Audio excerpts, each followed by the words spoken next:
Hello, everyone's in the wrong slots, but hello, welcome back to Roll For It, where fellow YouTube streamers get together to play some lovely tabletop RPGs.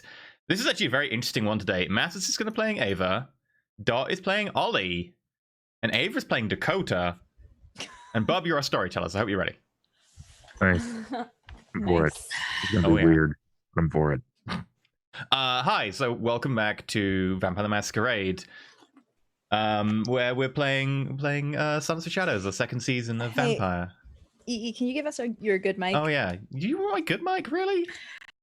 Yes, it makes the world of a difference. I thought you were going to say it makes me bearable. That would be a completely different way to put it. Thank you. I'm glad you went with a nicer option of the two. Hello. I mean, we will think of it. Thanks, this is just Bob. the I knew I could count intro. on you. Right. Right, anyway, so announcements and stuff before we get going. Today's supporter is Kaylee. Kaylee, thank you very much for supporting today's episode. Make it possible to pay the majority of our cats cost. And all of our cats appreciate you. Because there are a lot of cats between this cast, so thank you very much. It's true. What else? And they're all in quarantine, so help a cat out. There you go, help a cat we're all out. stuck in with our cats. True. We need to buy all the cat toys, so thank you, Kaylee. Also, February recap is now live, so there's your Patreon, the appropriate tier and above can go check that out. And the Blades finale character sheets are up, so anyone who is at the party tier and above can go check out the Blades character sheets and see what the characters ended up like, because that was interesting. There's also what else is there? Monster Hearts. Tomorrow, we're starting a 4-week Monster Hearts campaign, which explains why I still have black eyeliner and look like a member of My Chemical Romance. So those of you who've not been watching the Twitter and seen the character announcements, that will be why. Monster Hearts will be starting tomorrow at the same time as normal. The time zones are still weird, so it will be 11 a.m. Pacific, but 6 p.m. UK. So, normal time. And if you haven't checked out the character announcements, you can go do so over on the Twitter. Monster Hearts will be starting tomorrow. Other things. There is one more week of daylight savings. It will end, of course, it ends mid-weekend to make things more complicated. It will end at the end of next Saturday. So next Sunday, a week Sunday, will be normal 8-hour time difference between Pacific and UK. We'll be back to 10 a.m. Pacific. But next Saturday will still be weird and be 11 a.m. Pacific. So just bear that in mind. It will end after next Saturday, before next Sunday. Yes, daylight savings is the weirdest. We hate it. Right. That is it for the announcements. Oh, Bentham also says he's typing. So that's an important announcement. I need everyone to at Bentham and make sure that he knows he's typing. Right. What else to do? Shilling and content warning. Hi, welcome to Roll For It. The way we can actually be able to do this and support, all of our casters and stuff and allow them to get paid and stuff, which is, if anything, more important, I think, right now, considering people who have part-time jobs doing YouTube stuff really need the money right now. You can support us and able to pay people over at patreon.com/Roll For It, where we have different tiers and different rewards. You can go there. You can do all the things and support at different tiers. They get you different things like after shows, access to the Discord, MP3s, player character sheets, GM information, GM polls, recaps of what's been going on, and other stuff like that. Even crazy high tiers like Deity, if you really want. Although I think we've got a couple of Deities coming up, which is crazy. Where I make a video and we're like, thank you. We don't know what to talk about. We're going to talk about dog goggles. Very important subject. You can also support Twitch, subscribe. There's also bits and tips that go into the thing down there from where I am. There we go. Jimmy approving that. Thank you very much. I'll have the sandwich. You don't want the sandwich. There's also YouTube membership. We have 2 of them. You get access to the Discord and you get some emotes for YouTube. And you can support by just telling people about the show. Spreading the word, telling people, like, if people are like, hey, what should I watch vampire-wise? You can be like, if you want something really dark that'll destroy your soul, how about this? There we go. That's the shilling done. Content warning. Hi, welcome to Vampire the Masquerade. Vampire the Masquerade by default in its normal setting is pretty bloody dark. Because of that, we touch on lots of things that are dangerous, triggery, horrible, and all that kind of stuff, and will make you want to sometimes puke because we eat people, whatever. Not calling Tracy out there. So with that in mind, firstly, characters are different to players. Players are playing characters. Characters will sometimes and quite often do evil, nasty, and horrible things, but that is because they are characters in a horrible setting where vampires are by their nature not good. And that is just something you can't escape. So bear that in mind. Please feel free to hate characters. That's totally cool. Characters do bad things, and you can have your own opinions on them. However, players are different people entirely and are doing their best to be bad people, and that takes a lot of work. So, please feel free to hate characters, but don't hate the players. And importantly, we're going to touch on a load of things that could be, problematic or trigger-worthy for you. If that is the case, feel free to mute the stream for a bit, go get a cup of tea, or even if you need to skip an episode, don't hurt yourself on our account. With that said, our specialist in hurting people, Mathis, take it away. Hello. Well, after the last episode where the camera faded from Ava and Grant embracing, the camera will then fade back in. Not there. A few nights later, indeterminable amount of time later, though likely not too long. Instead of being at Ollie's bar, we are now over by Northerly Isle, a park bench that overlooks the lake. We see two figures sitting on the bench having light conversation. It happens every so often. Dakota and Ava spend a lot of time together, especially recently, and they've had more time to speak with one another, but time alone is difficult to find. But as the nights in between monumentous events tend to be quiet and filled with introspection and maneuvering of your chess pieces, tonight we find two friends who have known each other over a decade spending some time together. The moonlight over the clear sky on the lake glistens off of the rather calm waters, and the breeze that gently brushes in is just enough to have Ava's hair wafting gently, but Dakota's dreads don't move at all.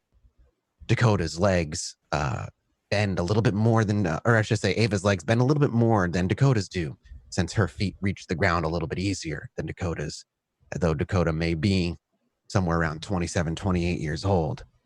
She is permanently stuck in the body of a 17-year-old. And that is always going to be something that is reminded of her during the most smallest of moments. But during this calm, gentle night, the camera opens on the two of them, spending some time together.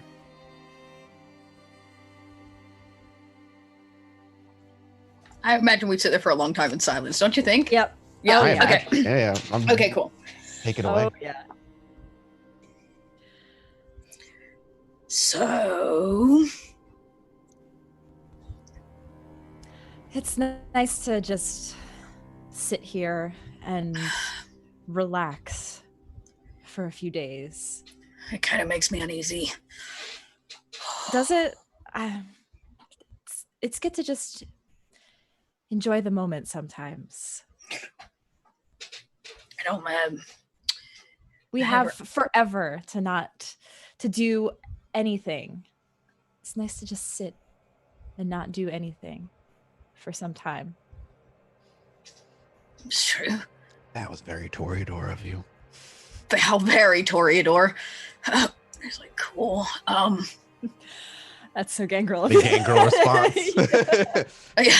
I just see Dakota being like, cool. And she just looks up and her little feet kind of kick up from the ground. I don't get that.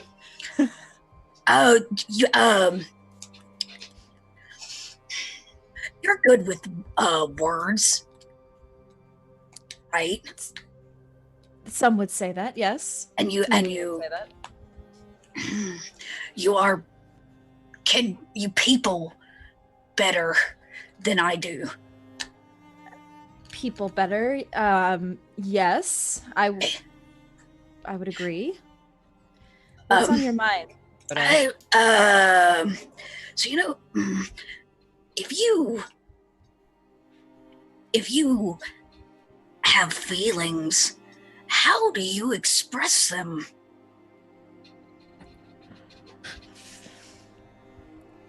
In words. I actually like that moment right there. As Dakota asks the question, you actually see Ava go, she smiles and she goes to speak and she takes a breath and no words fall forward. And then she, maybe even stunning herself in the confusion of not having an answer at the immediate ready.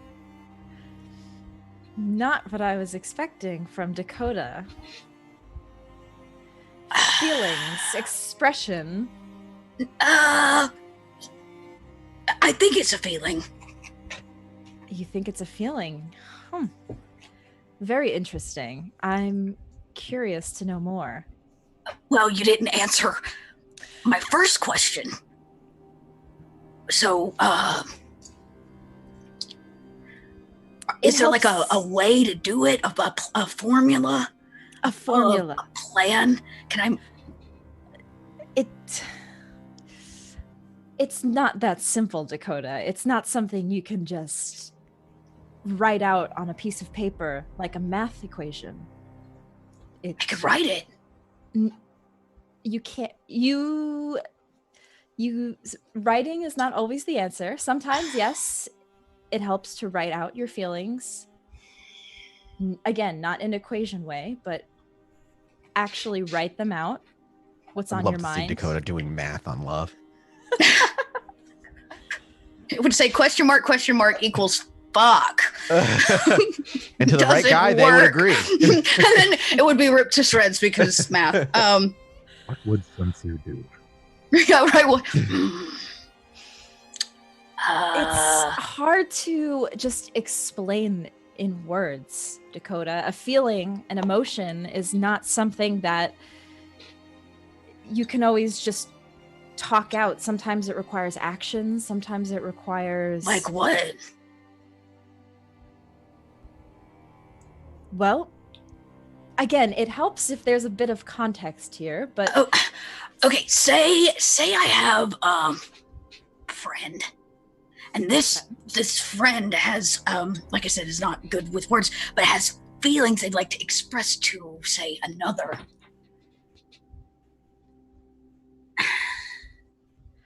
Can I insight, Dakota? Do I have You a don't feeling? need to, more than likely. But out of curiosity, yeah. It depends on what you're trying to insight. Out of curiosity, I'm curious if I can gather who she's talking about, or if you might not be able to gather who she's talking about just because she's being so vague. But Ava's welcome to make as many assumptions as she likes. Okay. Nothing stopping you from assuming things here. Well, you also are a Toreador, but hey, I'm just saying, using awe on Dakota might cause problems. Yeah, she's a bit vulnerable right now. Well, not suggested. If you would like to know what feelings feel like, awe turns on. It's like it kind of feels like this. Well, sometimes you have to do when you are with this friend, and you have no. My friend is with their friend. When your friend is with their friends, what does your friend want to do? What do they immediately feel? Their initial reaction? Do they want to be with this person more? Do they want to be away from this person? Do they feel drawn? Yeah. Yes. They did a good job of expressing themselves, and I didn't. They didn't. I see. Well, Dakota, I think that's okay to not be able to express how you truly feel. I think this person, quote unquote. You're such a mean girl. This person knows who you are. Yeah. Who they are. Yeah. It's not all about saying the right thing. It's about being there in the right moment. Okay. And acting on how you feel. It's okay to do that too. If I'm with somebody I care about and they're going through pain, my immediate reaction is to comfort them. My immediate reaction, if I'm with somebody and I feel drawn to them in a more loving sense, I want to embrace them. That you act on your emotion, how you feel in that moment. You don't have to say a ton at times. You I just feel like I have should to. have said something. Well, what were you feeling? What did you want to say? Fucking, I don't know. Not me, my friend, and I don't know. Ava, I don't know. You don't I mean, know. I don't. It's all. It also So- sometimes takes time to process these things. So you may not, it's okay to not know right away. But it's good that you're thinking on these things and reflecting. So now that you had some time, how do you feel now? Fucking confused and That's Don't- okay. Also, it's I didn't really ever have love or friends or family, or any of it, really. So I don't know how to do it. Any of it. I don't. I've never danced with anyone. I've never had a what might be considered like a proper first kiss. I've never been asked on a date. really. But I didn't even get to check a yes box on a piece of paper in elementary school. You know what I'm saying? So like, You must have, even at some point, somebody asked you. You may have not have even seen it. Maybe somebody did ask you out. trust me, Ava, they didn't. I lived my life on a train cars with old crotchety men who'd better shank you than ask you to dance.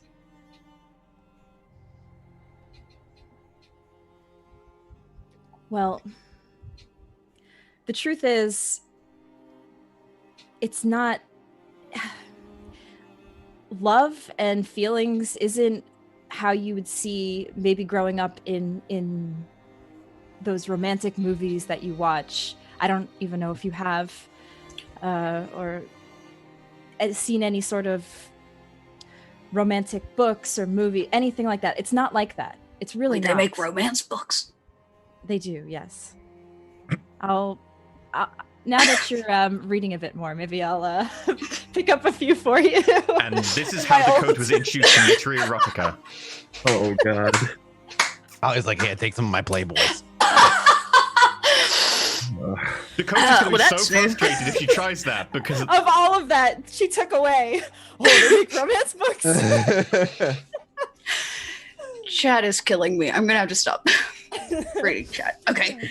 So It's not a well written out love story. It happens at the times that you're not expecting it. It happens when you think nobody would actually love you. It just happens sometimes, and it's not always easy to process. It's not always easy to understand. But that's okay. That's the beauty of it. Yeah, but I always say and do the wrong thing. You know? That's how it feels a lot of the time. I don't think that's true. You may think that way about yourself, but that doesn't mean it's actually true. You don't always say or do the wrong thing. You've said a lot of the right things at the right times. Okay. And don't be afraid to mess up or to say something you think was wrong. If you care about a person cares about you, it'll find its way back. Don't be afraid to take a risk. Okay. Risk. I know that. Yes. Think of it. I'm trying to think of some sort of analogy for a gangrel. Think of it like you're out Did you say that out loud? Yeah, no, I want I have to know. Did you say that moment of thought? You're like, I'm trying to get the words for a gangrel. That would be incredibly Toreador of her. Yeah, because you're thinking of it like, I could take a risk. That's a term I understand. No, you don't have to explain yourself. You do not have to explain yourself. Oh, I get it. I just want to know if Dakota heard you say that. I would have said it lightly under my breath. You might have heard it. Yes. Yeah, I wouldn't. She probably was like, "How do I explain this to a gangrel?" You're out in the park. Okay. This is great. I love it. With your pack. Okay. And you Completely forgetting the fact that most gangrel fucking hate Dakota. They all hate me, but I'm enamored by this. So keep going. Me too. You Okay. You see something you want, Okay. but you're afraid that if you go for it, Right. that you're gonna get taken down by your other fellow pack mates. Oh, this is not really coming out the way I wanted to. What I'm saying is, yes, taking a risk is okay. Going for the prize, going for what you want. Okay. It's okay to do that. And you may be there may be things that take you down along the way. But just think about what you want. And is this something that you want? Okay.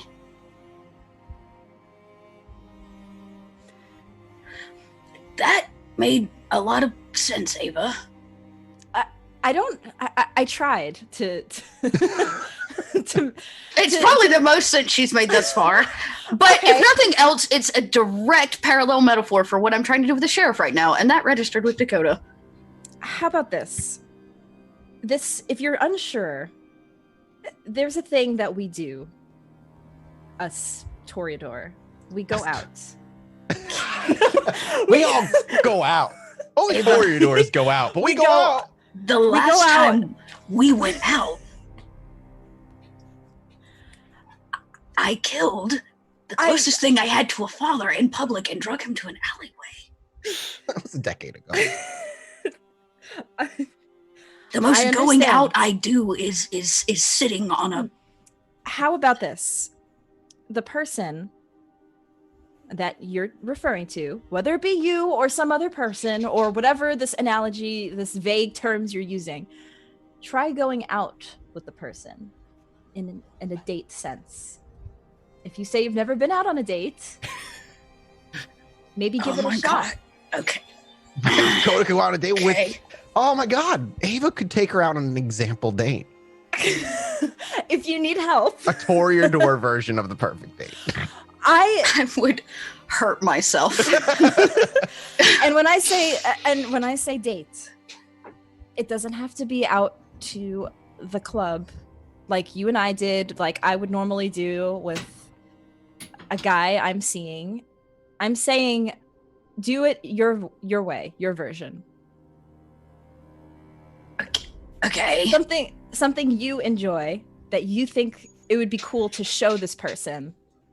Go out. I would say go out on your boat, but hey, my boat is cool. I feel like it's a little. My boat is cool. I point to it because it is not far off. No, yeah. And she points, and the camera like lifts up and focuses on the boat, and you still see the rusted marks, part of the lettering missing, but it is floating and is still not sunk. It's a good boat.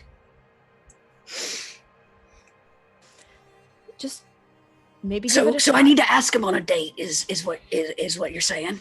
Yes, and just because you go on a date, let me just give you a little more advice here. Have we, out of curiosity, in game, have we dropped the my friend pretense? I think she's figured out it has to do with me, but not who. Yeah. Okay. Or why or what is going on. Yes, I just assume Dakota has some sort of confused emotions about somebody. Since Dakota, I don't know if you've ever actually You said that nobody's ever asked you out, but you've never been on a date. No. Besides our, girl date.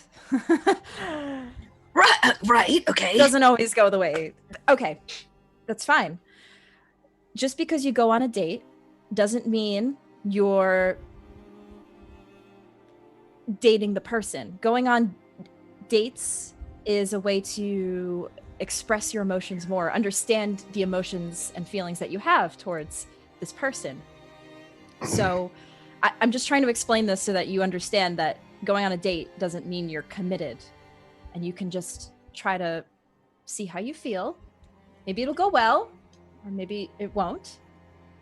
So That's like the first step. If you're confused, this might help alleviate some of that confusion. Cool.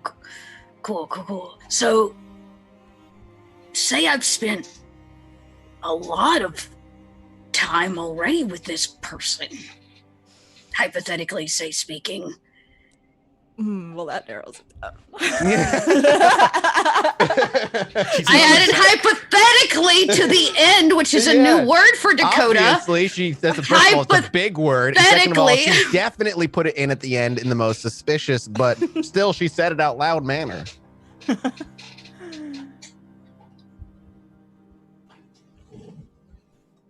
So say you've been with this person a lot. Hypothetically, of course. So is it awkward then to do? It's only awkward if you make it awkward, Dakota. Do you know me, Ava? Okay. That I know you're gonna make it awkward, but it's okay. Just break past that. You're gonna do great. I'll be cheering for you in the background if you want me to. If you want me to help, I can help also. If you want me to try to facilitate this with this hypothetical person. No facilitation necessary. I will think it over and discuss it with my friend. And I'm gonna go out, I guess. Yes, going out. Again, don't think about it in the sense that you think of me, where it has to be a super formal dinner and a movie type thing. Do what you want to do for a date. Is that what normal dates look like? Dinner and a movie? Some, yes. Why? I don't know. I personally don't like movie dates myself, but it's something that some people like to do. Yes, cool. And you're right. It could be boring, so you should do cool what you want to do. Go dinner and a movie. Yeah. Okay. I'm gonna go relay all of this to my friend now. So you've been a great help, Ava. I try. I'm quite curious to know how things turn out. So again, whoever the hypothetical person, just let me know how it goes. Cool. If you need help, I'm always here. We'll see Dakota kind of kick off the bench as Ava smiles and her legs still cross, and we might even see Dakota. She gets a couple feet away. You see her talking to herself and just like muttering under my breath. I was really fucking fuck is that? And the camera pans and even up eat and dinner. You probably hear her say out loud. And the camera will pan up and we'll pan to the next scene. Before we do, new night, everybody, and I did not ask for a rouse check, please.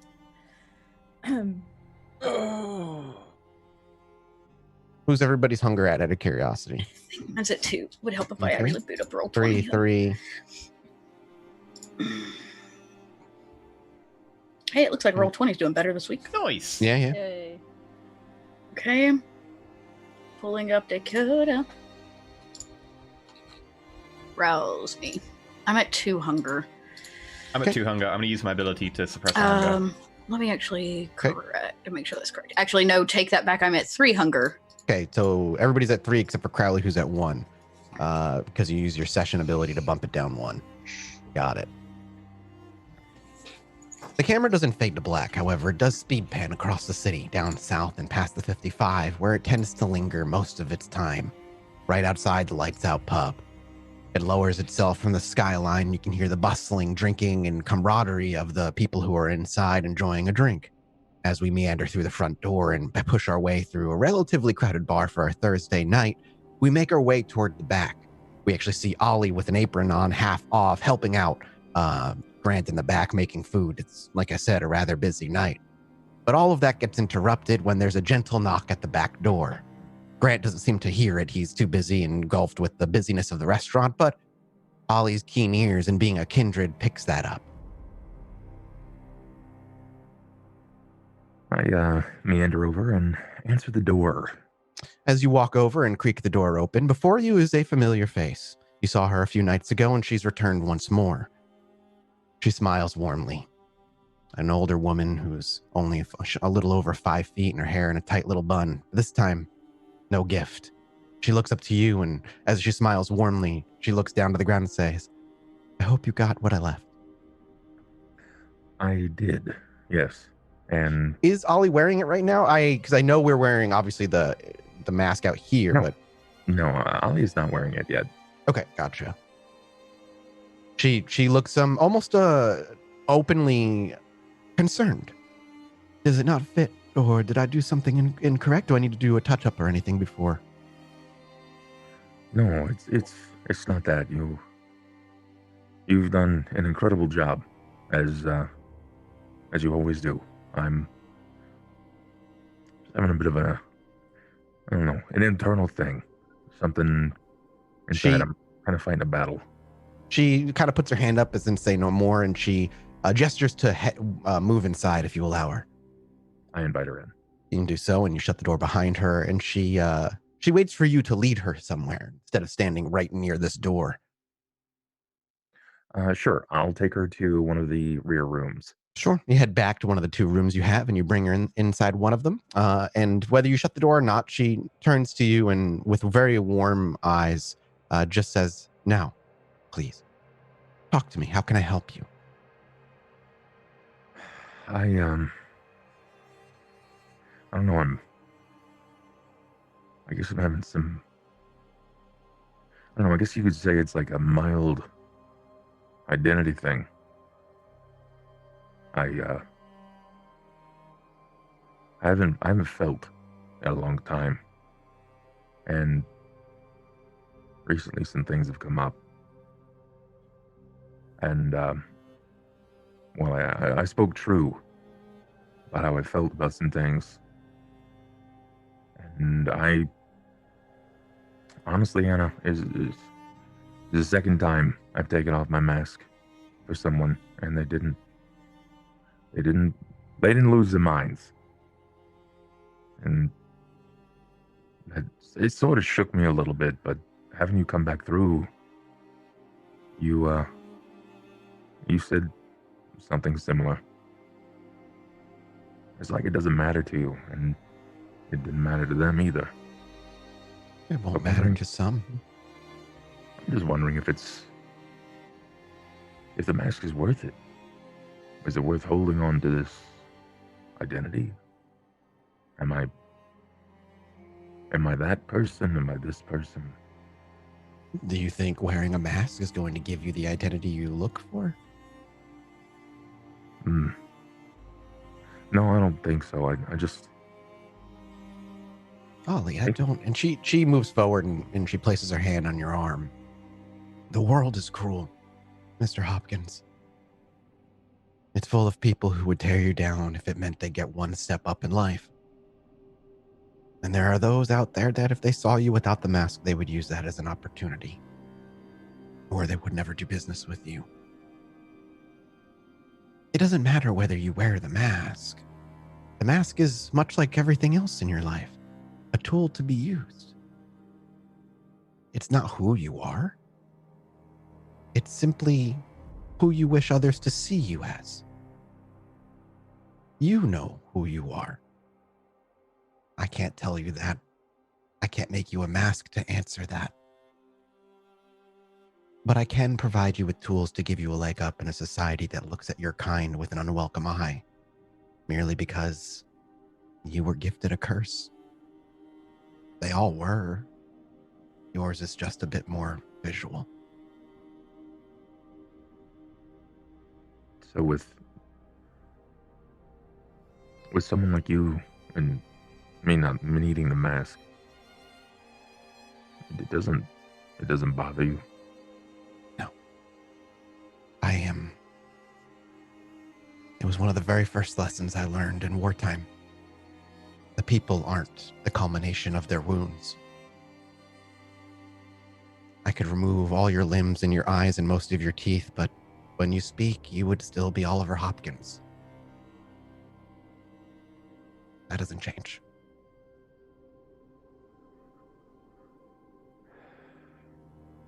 I guess that's where I'm struggling, trying to remember who I am, who I was. And what's when I got you started. questioning that? Anna, do you have kids? Do you ever have kids? She shakes her head. No, I was never a mother. I'm a dad. Well, I was a dad. And I just had an encounter with my boy. First time in a long time. If you don't mind, are you a dad or were you a dad?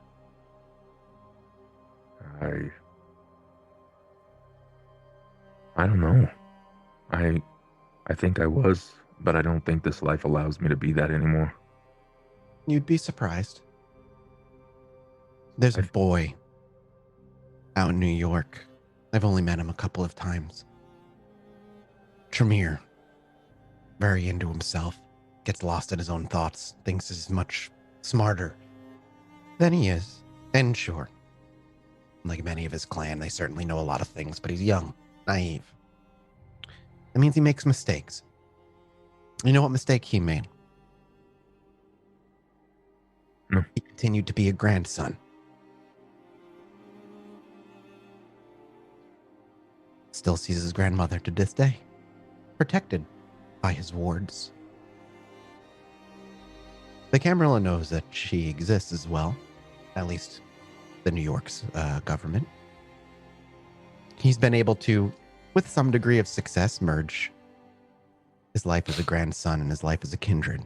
Now, I don't know for sure, but I've heard that the grandmother even knows what he is. There are ways. Some more open than others, and certainly more risky for certain people.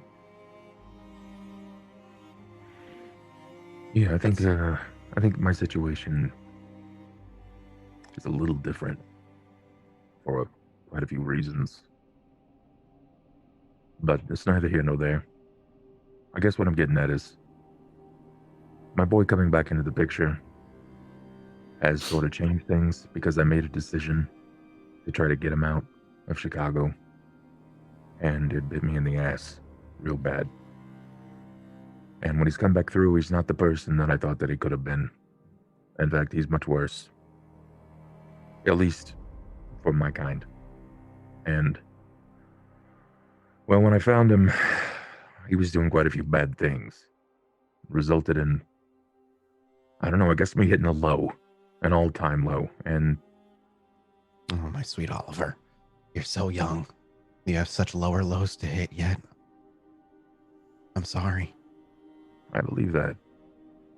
I believe that I still haven't hit those depths. But this what wasn't you do kind of after you hit those depths, Mr. Hopkins. What do your actions say when you hit those lows? That's when the true test of who you are is put forth. I've seen heroes in war lose themselves to anger.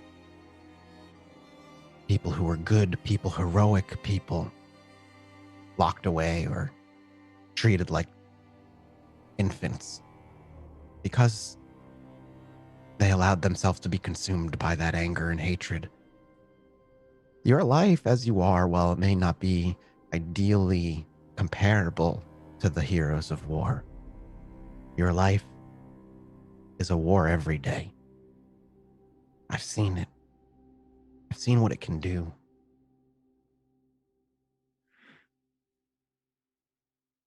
can do a lot. Can make big waves, but they got to be silent. I've tried making big waves, positive waves. And you have. I've walked this city block, and there are many out there who know you by name. That's both good and bad. Can I ask you something personal? And another something personal. She just gives you a very welcoming look. You've been alive for a long time. You've never been with child, but when was the last time you loved someone? No, Mr. Hopkins.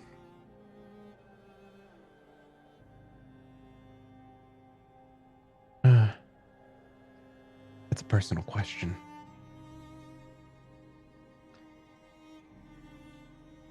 I haven't been in love with somebody since the end of 1949.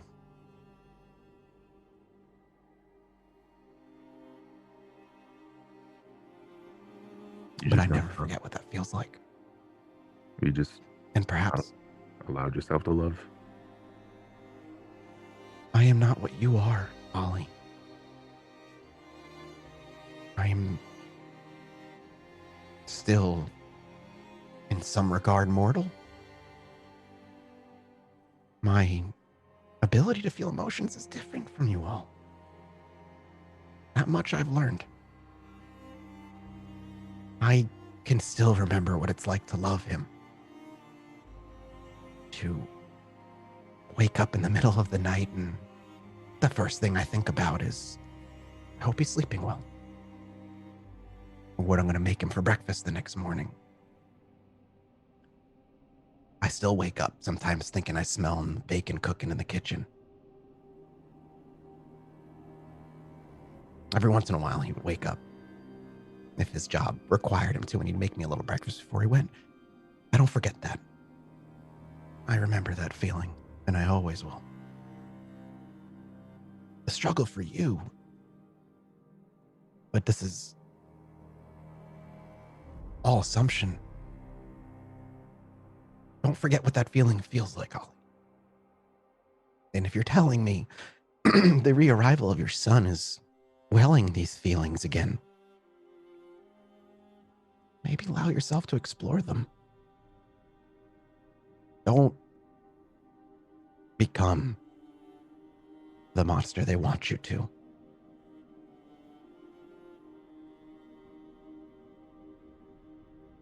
I won't. But what? What can I say? That's just advice from a couple 100-year-old woman. And she laughs. Well, you know quite a few things. You've practically circled the globe. You know, I can't even really leave Chicago. I'm bound to this place. Stuck here. But I ask because, while I don't really know what's going on with my son, and I'm sure more will come of that, I felt that. I felt a kick in the ticker. You know what I mean? Something more than just that. And I don't know if it's love. I don't know if it's an infatuation, but I felt more human than I have in a long time. Probably before I even was embraced, to be honest. Those last few years were wild. Maybe it's neither of those emotions. Maybe it's just a reminder from your old self to not forget who you were. Maybe. You think I should hold on to it and try to discover it more, or should I just... I'm one to always encourage such things. I find the further you allow yourself to detach yourself from that thing, from who you were,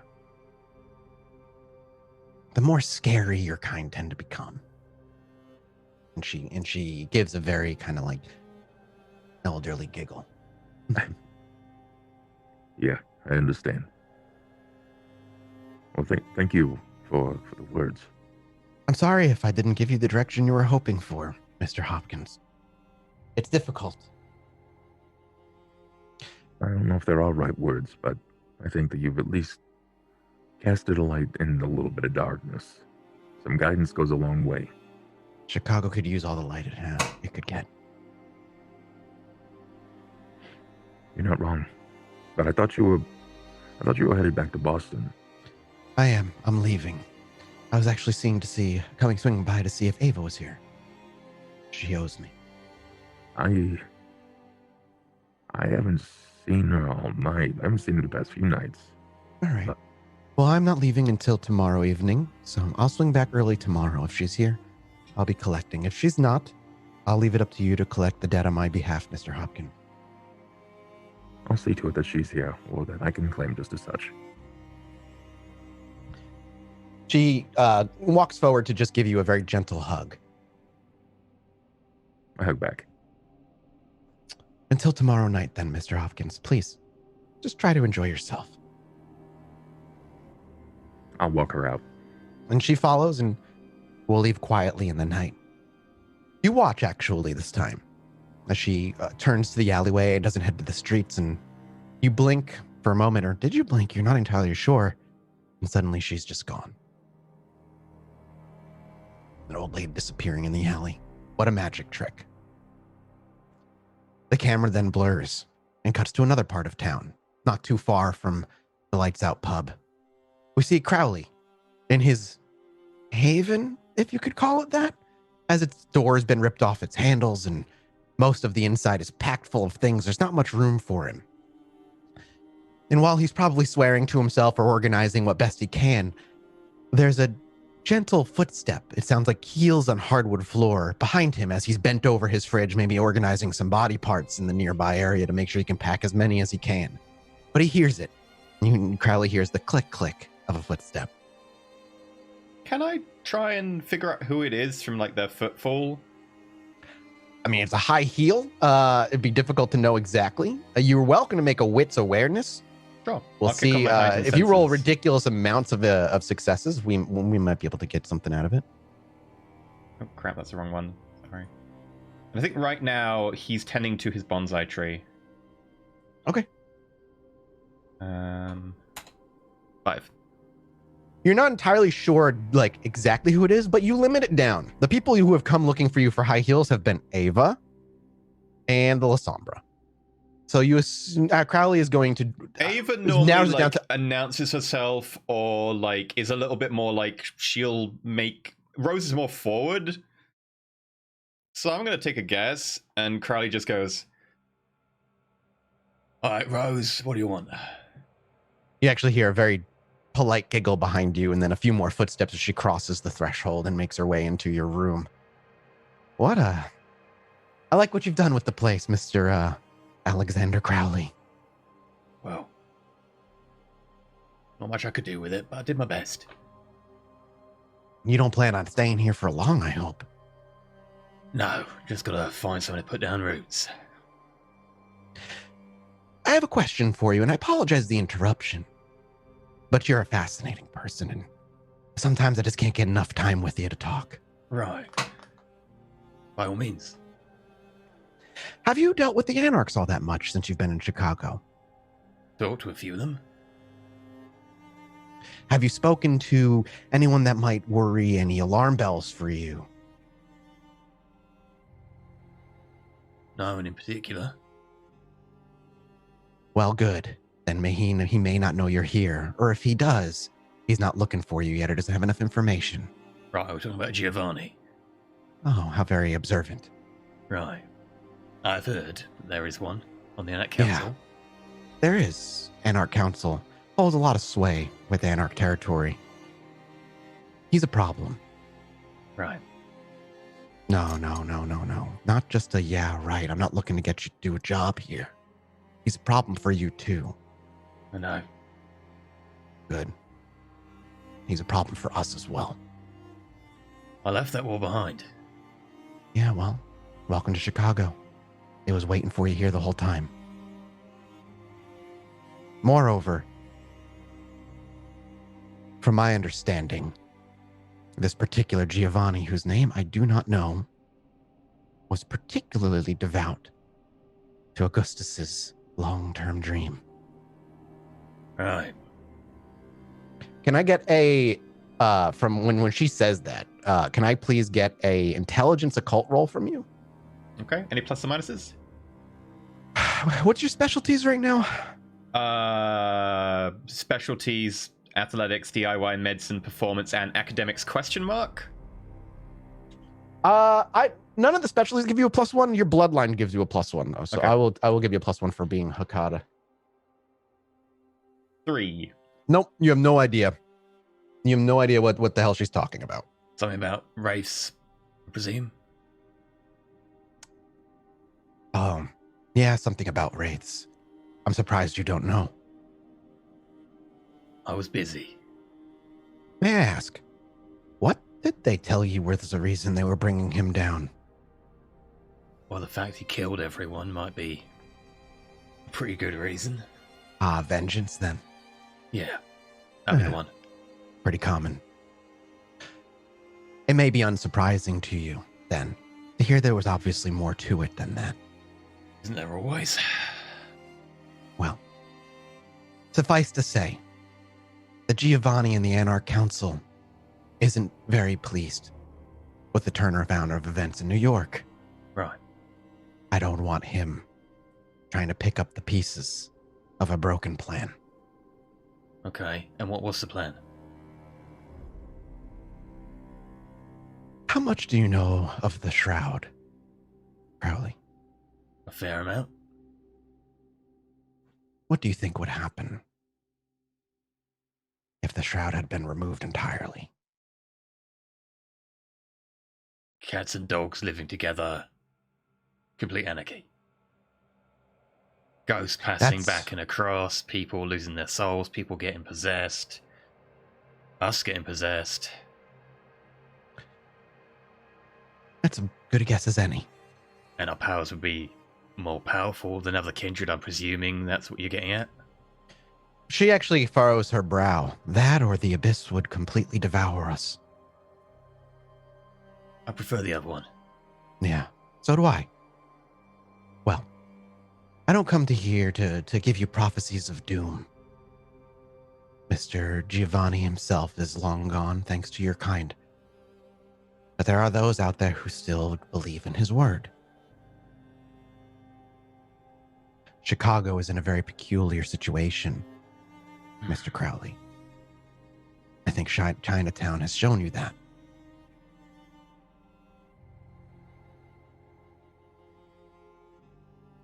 Where do you think all those wraiths are going to go, Crowley?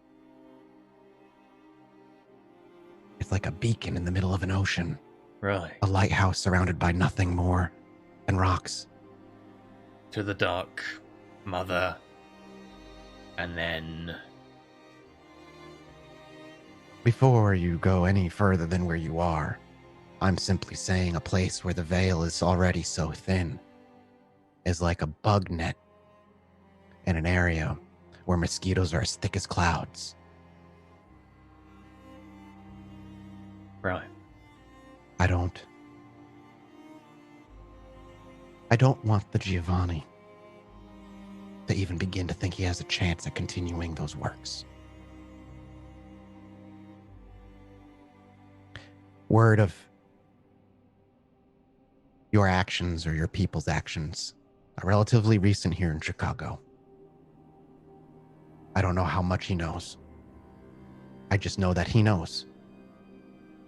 Something to keep your ears and eyes open for. I'd like you safe. You said he already knows about the Chinatown goings on, and that's why you can recruit him. If that's the case, and if you know that more race coming into Chicago will simply go to Chinatown, that's the assumption. Why does he think he can do any different? I don't know what his plans are, Crowley. I don't know what he plans to do. I simply know that he's quite the loyalist. Whatever family orgy you all had, He wanted no part of it.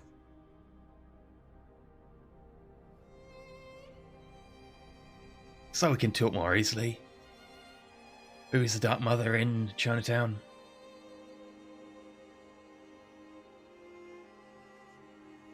That information doesn't come freely, Mr. Crowley. Yeah, well, I already know. I'd just rather talk more freely with you. She looks around. She kind of pushes her foot up against the not shutting all the way door, and she pushes it as best she can. Speak the name and I'll agree or disagree. Right. I would love to. But I made a very solemn promise to some people, and they... Well, let's just say one of them has a temper. Whatever your assumptions are, keep your assumptions to yourself. It gets people killed in Chicago. Fair enough. Heard about a Zach fellow? Yeah. Zach, lost his head. Everyone keeps saying that, so I'm going to assume it's literal. She just shrugs. Right. Crowley, I came here to warn you and give you a little information. You're useful to us. I don't want you dead. You're the only one of your kind beyond the other, to the south.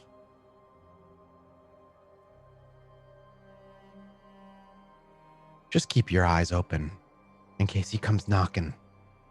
He won't be happy. Yeah, well, I don't know if he knows you're here.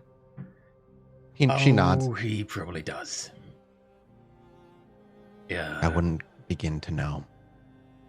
Well, there was a run-in with a wraith of his. Not a wraith, a ghoul. Unfortunate. Yeah, well. Well, I hope that's useful to you, Crowley. Yeah, well, it also explains why you want me here. Or Oh, at least part of it. what, you don't think that I just wanted you here for your dashing good looks? Well, having met some of the other people in Chicago, I'm sure there are plenty of looks to go around. She smiles. Crowley, As time- vaguely, makes a small gesture in her direction. And she clearly acknowledges your flirtation.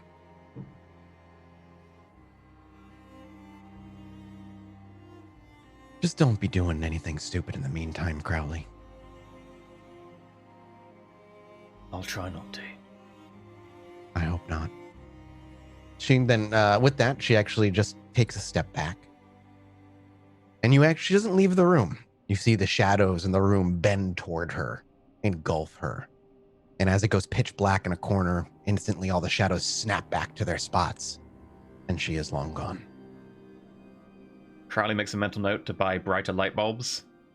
Oh, very useful to have with Lasombra. Very useful. I Maybe imagine they he take has a -2. high-powered torch somewhere in the room that he keeps. Oh, sure, but you'd have to beam it on her and just He's mainly got it so that if a wraith summoning goes wrong, he can just point it at the wraith. But he's like, yeah, since I'm getting involved with Lasombra, I should get a better bulb, so they can't do that. Right. Okay. Well, What do we fuck. see Crowley do after that? She disappears. The room is kind of left empty, and he's left with this knowledge of at least he knew that Giovanni was around, but now he knows. I'm hiccuping like crazy. I'm sorry. Jesus, stop! Ugh, there we go. God damn it, Jesus. Yeah, goddamn.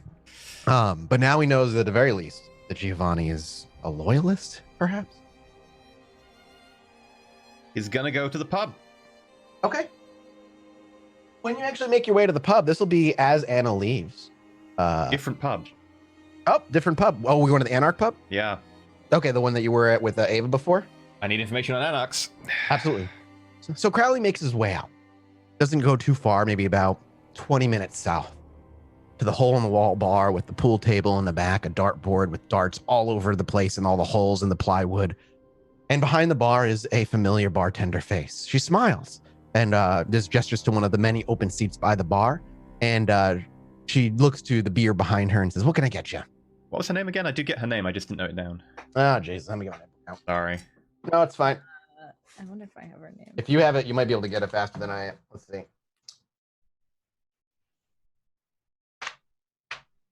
I will check my notes because then I split across multiple notebooks. Episode was that? I can't remember what episode it was. I think you told me in between episodes because I said I'd probably pop back there in downtime. Oh, is it? Did I give you between episodes? That's my bad. That means it's probably on Discord. Hang on.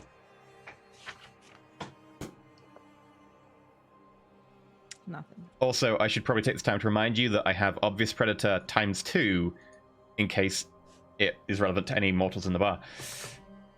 Call her, just for now, just call her Gatty. Gatty. Gatty, okay. Yeah. Alright, Gatty. What do you think is mediocre?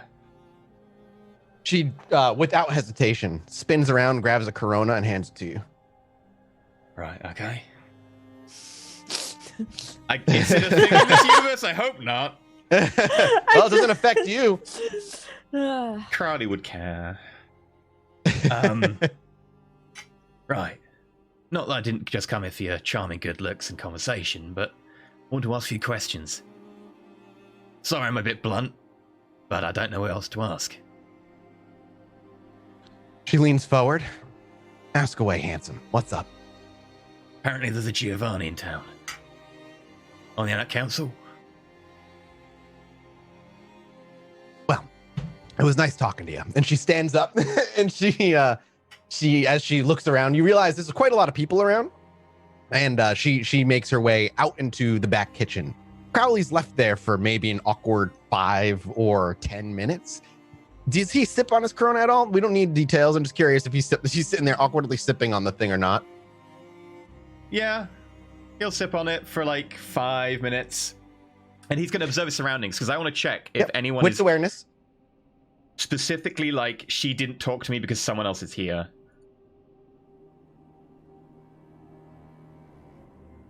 For messy critical. We see the front door actually swings open after about 10 minutes and 3 gentlemen walk in. One of them is very openly looking at you. And the other one from behind you can actually see him slip something out from behind his belt behind him. They make their way over to you. One actually grabs an empty seat next to you. They don't say anything. All right, boys. What are you having? Looks over to your Corona, and he actually just reaches forward and grabs your Corona and slides it over to in front of him. There, it's a bit shit. He reaches up to take a sip, and as he goes down to put it down, before he does, he very quickly goes to bash it up against your head. He's gonna make a strength. He's gonna make a strength brawl he would roll. do. Oh well, you're gonna use an ability, I'm assuming. Yeah. Are you gonna use the rouse check? Dictate the scene. Dictate one action in which I act. Yeah, go ahead. Make your rouse check. Hey, no Hunger Game. I'm gonna just be behind him, and I'm just gonna have my head right up behind his ear, and I'm just gonna say, "Not here. There are people around. You want to do this someplace else? Feel free." So he goes to swing this basically half full Corona bottle at you, and in an instant, you see Crowley disappear, and he's right behind in an instant the guy who's swinging before he's even done with the swing, and you completely misses and it whiffs, and you see Corona just kind of spill everywhere as the bottle hits nothing. As you say that behind him, the 2 behind him are about to start moving in to start attacking. Can I turn on my second? Well, we're going to go into combat, so you need to tell me what you're going to do, and they're all going to attack you. I'm going to turn on fleetness. I'm not going to do anything else. Okay, so you want to throw it in chat real quick? Add celerity to non-attack rolls, and once per combat round, you may add it to a defense roll. Okay, so they're all going to be strength plus brawling you, and since they're all gangbanging you, basically, what we see is this fight erupts into a bar. The Corona bottle spills and swings, and he appears behind him. Whether anybody noticed that or not is unlikely, but I do get a roll. Okay. As soon as you appear behind him and the other 2 immediately begin to jump you, the what little crowd that is in there all pick up. Some of them start fighting each other. Others just start leaving the place and just trying to get out as quickly as possible. Okay. So they're all going to attack you. You are doing fleetness, which adds, you said, your celerity to difficulty. One's celerity to 1 defense roll. Okay. And then against the first guy who attacks me, I will go and I'll just try and defend myself with a baton I'll pull out. And I can pull it out without penalty because one of my abilities. So they're all going to get, they're all attacking you. You're going to take a penalty to each individual after the first. So the first one I'll roll is going to get a normal attack, and then I'll Yep. roll a plus celerity -1, then -2. Oh, so you're not defending, you're just attacking all three in turn. They're attacking you, you're attacking them. The first one, I'll make an attack roll, but I'm just trying to parry him away. I won't do any damage if I win. I'm Okay. just trying to, like, keep things calm. Okay. So he's going to get his first roll on you. This is the first guy. Hey, heck yeah. Well, all successes. Shit, okay. That's going to be a total of 3 successes. I will willpower. Okay, you can get 2 rerolls out of that. Still not enough. Oh yeah. 4 against his 4. Damn it. Yeah. Never mind. You're able to. As he comes forwards, like, is he punching me? Yeah, the other 2 behind you are just coming to like fucking beat you up. Yeah, as he comes forwards, I'll just pull out the baton really quickly and just smash his like knuckles on the side and move him to the side. I'm not trying to do damage. I'm just trying to divert him. Yep, and you can hear like gentle cracking as he even grunts a little loudly as his arm goes swinging the other side. And the other 2 are going to try and hit you as well. And you're going to try and hit them, correct? No, these 2. You can only make 1 attack roll a turn. I just want to defend against these guys. I'm not trying to do damage. So they're going to get rolls. You're going to get a minus on this one? -1 and then a -2. Yeah. -1, -2. Okay. Athletics, dexterity. 2 successes on the first one. 8 successes. Whew. 3 successes on the second one. Or the third one, rather. I get -2 on this one, so this is not going to be good. Nope. Okay, so yeah, but you are you have all bashing damage because you're kindred. So 1, 2, 3, 4 divided by 2, you're gonna take 2. Oof, that's actually bad for me. Are you glass cannon-y? I can't remember. I am very glass cannon-y. But you're superficial damage, so it's not aggravated right out the gate. It's just superficial. Yeah, it will still and knock you can me heal, down, right? You're blood potency 1, so you can heal 1 superficial a turn. That's a good if you point. want to. I will.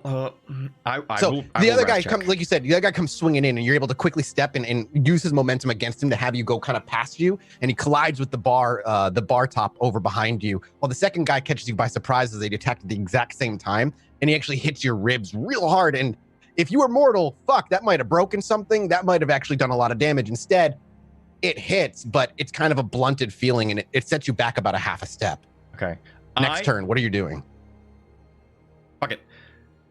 I don't want to kill them because this is the second time, round, by the way. place. Almost everybody is out of the bar at this point, minus a couple people who are brawling on their own because they're drunk and stupid. Yeah. I know what I do. I've got a rack of bottles behind me, right?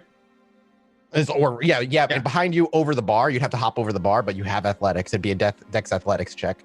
Yeah, I just want to grab a bottle and throw it with an unerring aim. Okay, you actually don't even hop over the bar for that. You can easily grab a bottle that's like empty nearby, and you can just use it as a makeshift thrown weapon. Yeah, perfect. That's what I'll do. Okay. And still trying to find fight music. Damn it. There we go. Right, unerring aim. So it's difficulty 1, so I just need to roll my attack. I need to roll a rouse check. Running success. Good rolls on your rouses.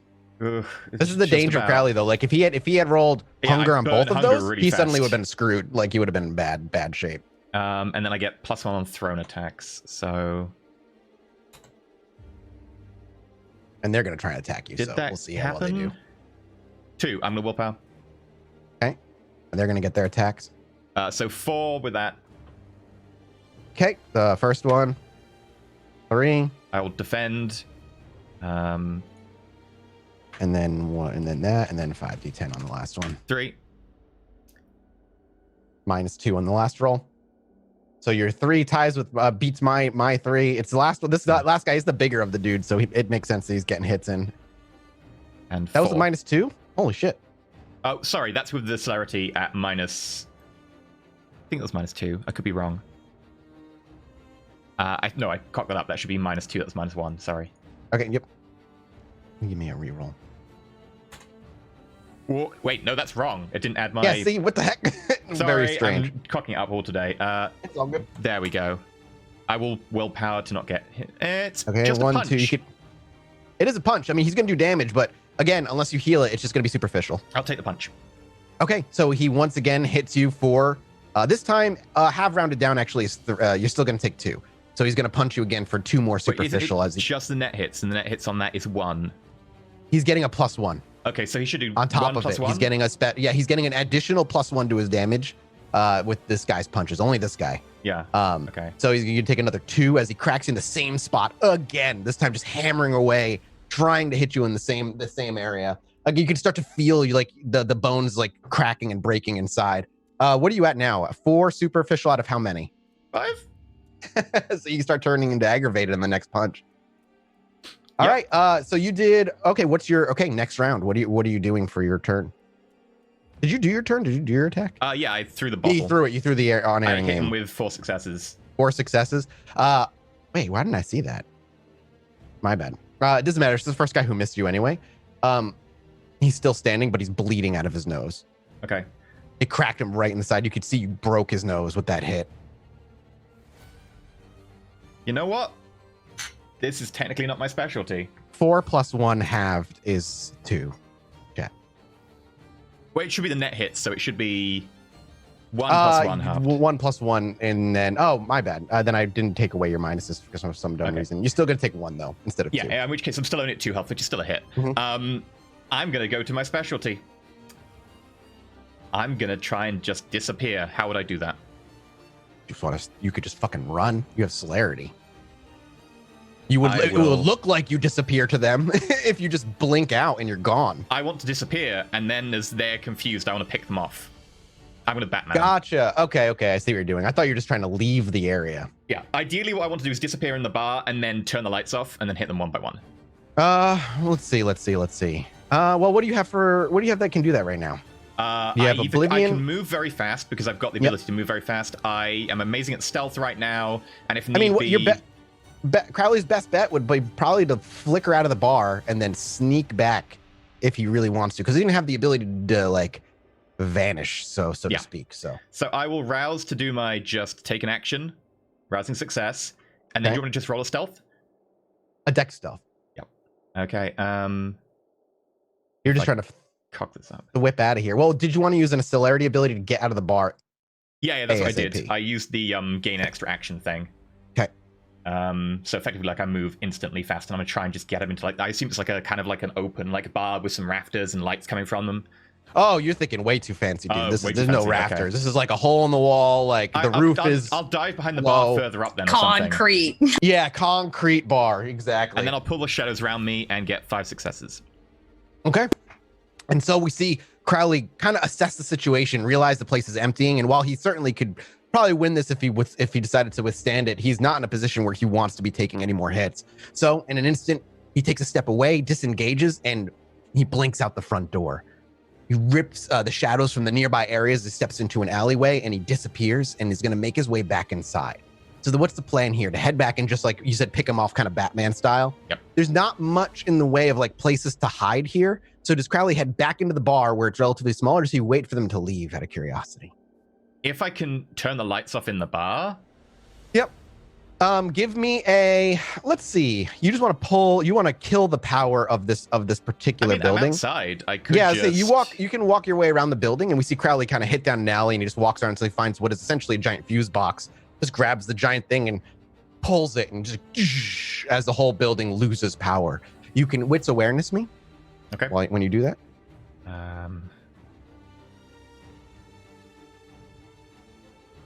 I'll turn on heightened senses for this. 2. Okay. You actually hear confused muttering inside. I'll go stand on the roof. First person to walk out. Give me a Dex Athletics as you try to climb this thing. There's no real like ladder nearby. Yeah, if I wanted to rouse check, I could run up it, but I'll just take a 6 crit. Yeah, I was gonna say you don't really need to rouse check for that. Just takes time or just not do it. But very quickly you're able to kind of place handholds on a window door and spider your way all the way at the top, and you stand up top and wait. After about 5 minutes of hanging out near maybe the front, you actually see the two of them leave. with one guy holding his face, and he just keeps checking, and he's got just this wad of napkins held to his nose. And the guy up front, the big guy who's hit you twice, is like, fucker got away. Keep an eye out for him. Okay, as soon as they exit, I'm going to throw a do I want to kill them? You know that they're dissipating at this point. You see them like, they're not in combat stance. They're very clearly leaving. Yeah, I'm trying to send them a message, though. I don't necessarily want to kill them. Can I pick up like a brick or like a heavy rock or something from somewhere? Give me a wits awareness to see how quick, because you're doing it quickly. It's not like you're taking time. So let's see what you find. Oh, that should have an extra 2 dice, sorry. I'll use a Reroll me the willpower whole reroll, thing? but just set it to 2 dice to add the 2. So 4. Okay, with 4 successes, you find like a half-busted brick nearby. I'm going to lob the brick at his head. Which one? The one that's already hurt? The one that's already hurt. Okay. Make me your Dex athletics roll, right? No, Dex brawl, because it's a brick you're hurling. It's thrown, so it should still be athletics, right? Isn't like the two-handed weapons are still strength on thrown though, or am I incorrect? And bricks are just some kind of constant having. But it's thrown, but like it's a half brick, so it should be just a shot. All right. Lob, I'll fucking suck it up and just say athletics. It's fine. 4. Okay, with 4, you crack him in the head, and he actually just kind of collides with the ground as the other two quickly look up, and one kind of quickly jumps down to the one that fell to the ground. Okay. And is Can I tending fade to back him. into the shadows in any way as I do this? Like Oh, they're going to be able to see you before. They're going to get a chance to see you before you're able to do anything, because that's your round essentially. Yeah. 5d10. No, wits perception for these. All I'm looking for is a success, basically. Okay, in which case, I will rouse Yeah, check they'll both be able to look up at where the brick came I'll from and rouse see. check my level 5 celerity ability. Okay, go and ahead. not be there. Yeah, that's totally fine. Rousing success. You don't go up in hunger, and you throw the brick, and instantly you disappear. You don't know if you killed that man, but it's likely. Take 1 stain. They were leaving. I wouldn't have done it if you didn't go out of your way to hurl a brick at his head as he was leaving. that's just where the 1 stain comes from. They were leaving. You're like, all right, message time. Oh crap, stains. There we go. Look. Just 1. Okay. I'm assuming that also counts for my like touchstones and stuff. Yeah, absolutely. All right. Where would Crowley go after that? He would whip away and disappear. I'm gonna keep going through all of them. Oh, you just want to follow them and pick them off one by one? Yep. Okay. Well, you see, what you end up seeing as you watch is this bigger guy, after they see you disappear and not be able to follow where you went, he just picks up the limp body and hurls him over his shoulder. And he points to the other one, and they split up. One goes down an alley. The other, with the body over his shoulder, stays on the main road. You actually, can I get a wits awareness from you while you watch? Sure.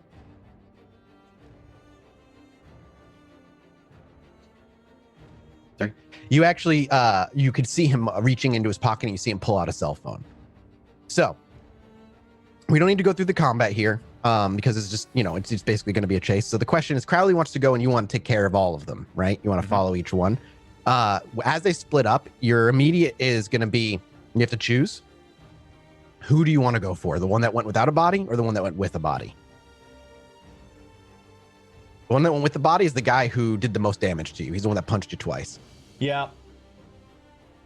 Well, they're splitting up, right? So I have a small window in which I can act against both of them before one gets out of range, because I can throw. One is staying on the main street. The danger there is people see. Sure. I'm going to, as the other one heads into an alleyway, I'm going to chuck a shuriken, but I'm deliberately going to not aim for like anything vital. Okay, if you're doing a called shot, it's a -2. Totally fine. So what are you trying to hit? Ideally, like a leg. Okay. Like a nice solid hit into like a hamstring or something. Okay, easy enough. Go ahead and make me that roll. -2, so -1 because of my specialty. 4. You quickly make your way to the corner of the building, and as he makes his way down the alley and is about to turn to the right on another city block, you just quickly reach in your pocket and throw it at as fast as you can. And you actually hit him in the hamstring, and you see him just kind of stumble, catch himself, but fall to his knees. And you just see him looking up as quickly as he can to see where he can go. What do you want to do with him? I'm going to let him leave. I want to talk to the big guy. Okay. He, after a while, kind of pushes himself up and just starts hobbling and limping and like getting the hell out of here. You swing your back out to the main street, and you actually see the main guy. He's still on the road. He's still walking straight. He's on the cell phone. going to walk up next to him casually. Okay. You quickly make your way up the street. Right now, since it's been about 2 hours, it's like midnight, 1 a.m. The streets aren't packed. There's certainly some passersby, especially in this area where there are some hole-in-the-wall concrete-ish bars, as we discussed before, but it's nowhere near as busy as the Rack. And you walk up next to him. And as you walk up next to him, do you say anything or do you wait for him to recognize you? I don't say anything to begin with. He's on the phone. That would be rude. Yeah. So when you walk up, he says one final word, and you actually just hear him say the name of the street that they're on. And then he clicks the phone shut and pockets it. And that's when you take the last 2 steps up and you step beside him. He looks down and then forward and then immediately double takes and steps back and looks like he's ready to put the body down. Is he okay? Motherfucker, you killed him! And he's like looking to attack. So you have one opportunity. If you want to talk to him, you have one opportunity to make me a charisma persuasion check or coercion or intimidate rather, if you rather do that. Otherwise he's going to start swinging. Crowley's not trying to intimidate him right now. He'll just say, Okay, so well, not what I was trying to do. I'm sorry. okay, and what are you saying? What are you Not trying what to I'm trying say to. during this persuasion? But I'm sorry. You come at me like that, I'll do my best to try and avoid hurting you. The rage in his eyes, you can see the shaking of his bottom lip, but just out of pure anger, and he rushes to attack. In the middle of the street. Now, Crowley, you look around, and there's one pedestrian walking away. They look back as the guy charges, and they quickly start hurried walking away. They don't see him pull a phone. They're just like, not my problem. And leave. Sorry, drunks. And so he's going to swing at you. What are you going to do in return? I'm going to stand there. I'm going to defend. He's going to attack. You're going to make your defensive roll? Yep. He rolled 2 successes, so I rolled unlikely 8. He's going to hit. But, oh, Jesus Christ. So you were able to... you stand there, arms crossed, nonchalant. He I just runs wave at you. to the side each time. And you just move out of each punch's way. Now that you have space and you're not surrounded by 2 of his other goon friends, this is easy. He's going to keep going unless you do something. Next round, are you going to attack? I'm going to intimidate him now. Okay. At this point, Manipulation, like, intimidation. Okay. Manipulation. Ooh. Intimidate. I have bonuses. As I do this, and the guys run away who was nearby, the shadows form around me a little bit, and they turn into snakes. What are you using? The level 1 power that I can use to get me +2 on stealth can also be used for +2 on intimidation versus non-kindred and like supernatural beings. 3. And you're saying what exactly to him? Sorry. As I do that, I say to him, mate, stop before it gets worse. Okay. And as you say that, and he comes at you, and you since you're gonna intimidate, you're not gonna dodge out of the way of this punch. Still doesn't do much. He's gonna roll. No, you only got 2 successes halved. Even then, you're only gonna take 1. That puts you at 5. No, it puts me at 4 out of 5. 4 out of 5. Gotcha. He swings at you again. He's doesn't seem like he's planning on stopping. Okay. I whip out. Yep, here we go.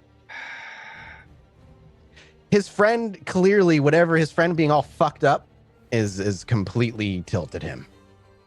Yeah, that's fair. Oh, fuck's sake. Okay. Yep, I whip out the shoge, and Okay. I'm gonna try and throw it around his neck and go for a grapple and just try and choke him out. Okay, go for it. Make me your roll. Well, he goes to punch you, but likely I'm not going to do much. 1, 2, 3.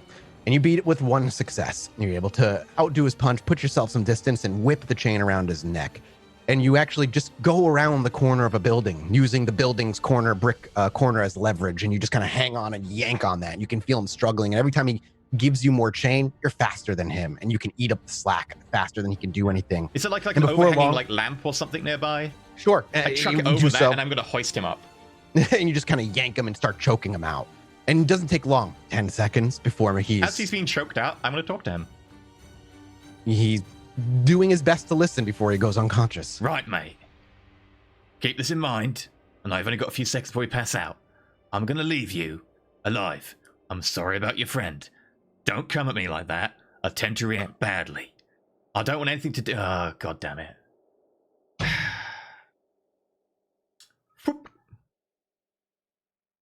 And so it goes away. I'm gonna prop him up next to his friend, like they're kind of like drugs who passed out. Sure. And next to them they go. I'll do a quick pat down and then leave them. You don't get much. You get you get a pistol off of. Oh no, you don't get a pistol. They don't carry a fucking pistol. You get a freaking knife off of one of them. Don't want the knife. And the cell phone off the other. Don't want the cell phone. What do you do with this? You just leave it on them. Just leave it on him. Okay. You know what? I'll leave it on him, and I'm gonna just type in a message and leave it on the cell phone.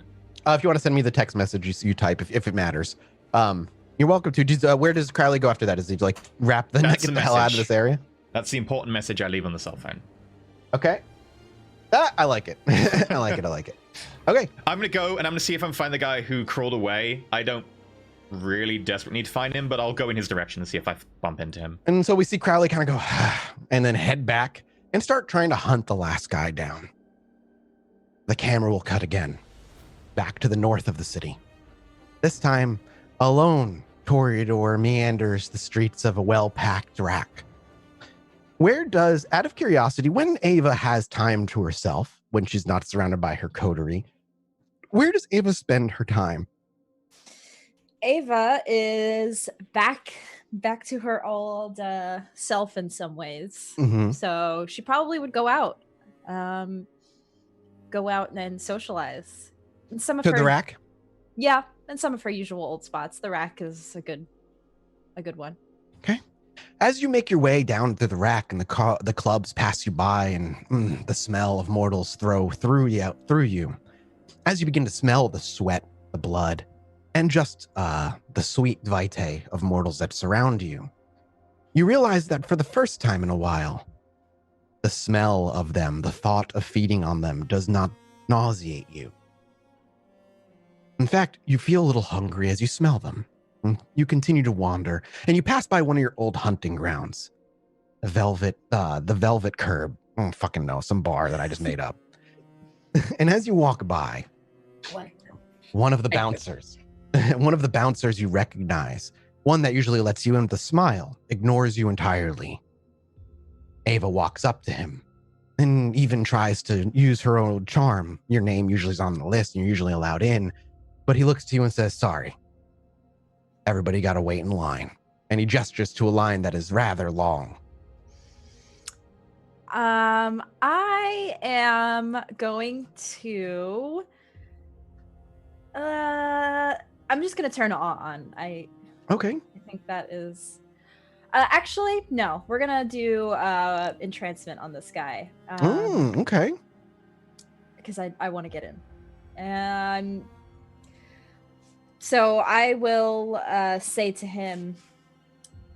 Well, give me your rouse check. Give me a rouse check. Then we will. And you roll me charisma plus presence. Oh, I just hit rouse. Why didn't it go? Uh-oh.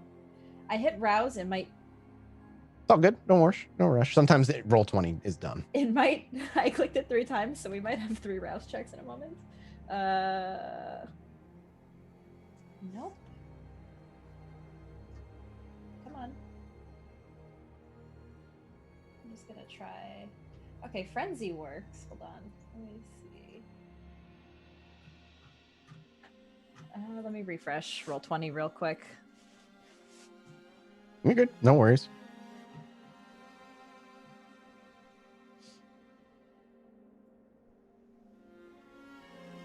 Did it pop? I see a million rouse checks all of a sudden. There's all the rouse Is it checks. bloop, bloop, bloop, Ava bloop? instantly goes into torpor. Yeah, she's super hungry. Do we want to go with the most recent? Okay, well, did you reboot it? Are you back in? Yes, I'm back in now. Give me a reroll. Just roll it now. Okay. Rouse. Hey, you don't get There hungry. we go. Oh, thank God. Okay. And so, basically, for those who don't know, entrancement is just basically awe, but hyper focused on one person. It's really just what it works. So I need you to make me your roll now. Charisma plus discipline. Okay, so Successes. that is what you're going to be. You're going to be adding your successes to your any social pools from there on out, basically, against this particular person. But they get a roll real quick. They do get a composure wits roll for this guy. 1, 2, 3. Oh my god, I rolled 4 goddamn successes. Well, you can willpower and re-roll 3 if you'd like. I'm gonna do that. Go for it. Willpower re-roll 3. 1. And not enough. And actually, as you flare up your abilities and you feel the vitae coursing through your veins, and what usually is something that is just an exceptional kind of presence about you, for lack of a better term, to grab all attention, you hyper-focus on him. You gather his eyes. And what words do you say? When you lock his eyes and you can feel yourself rousing your blood, what do you say? Are you sure that I'm not on that list? Maybe you could check again for an Ava Heloise. And he looks down and then immediately looks back up. He's like, yep, just checked you in here. Ava blinks a few times and this isn't working the way I wanted to. Then again, Jess looks over to the line. He's like I said, you can wait in line like everybody else. I will take my leave. And you walk away. That's fine.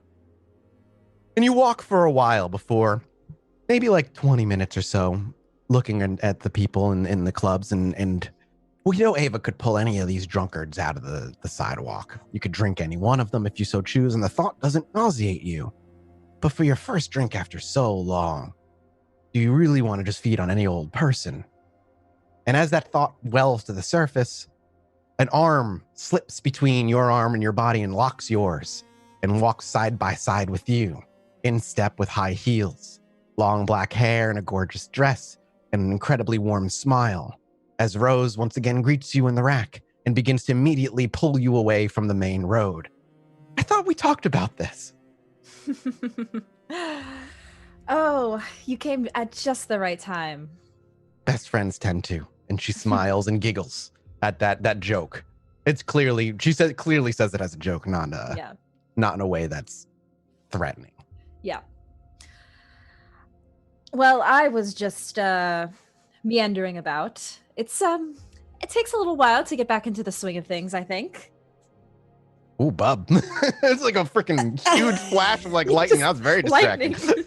We've got a storm, and my power is cycling in the house. I've got everything on PSs, but if I go out, it's because the storm just took us out. Damn. That's wild. What happens when a kindred is hit by lightning? We're gonna find out. One such as yourself, prowling these streets on your own, you should have company. Always have company. And lucky for you, I'm also lacking company tonight. Well, perhaps you can take me around then. Show me some of your favorite places. Oh, girl, I already showed you my favorite place. Let's go back. I hear there's going to be great food there tonight. Great, because I'm starving. She actually skips and like begins to kind of gently tug you with a smile, and you can see her fangs being bared openly to you as she smiles very, very widely.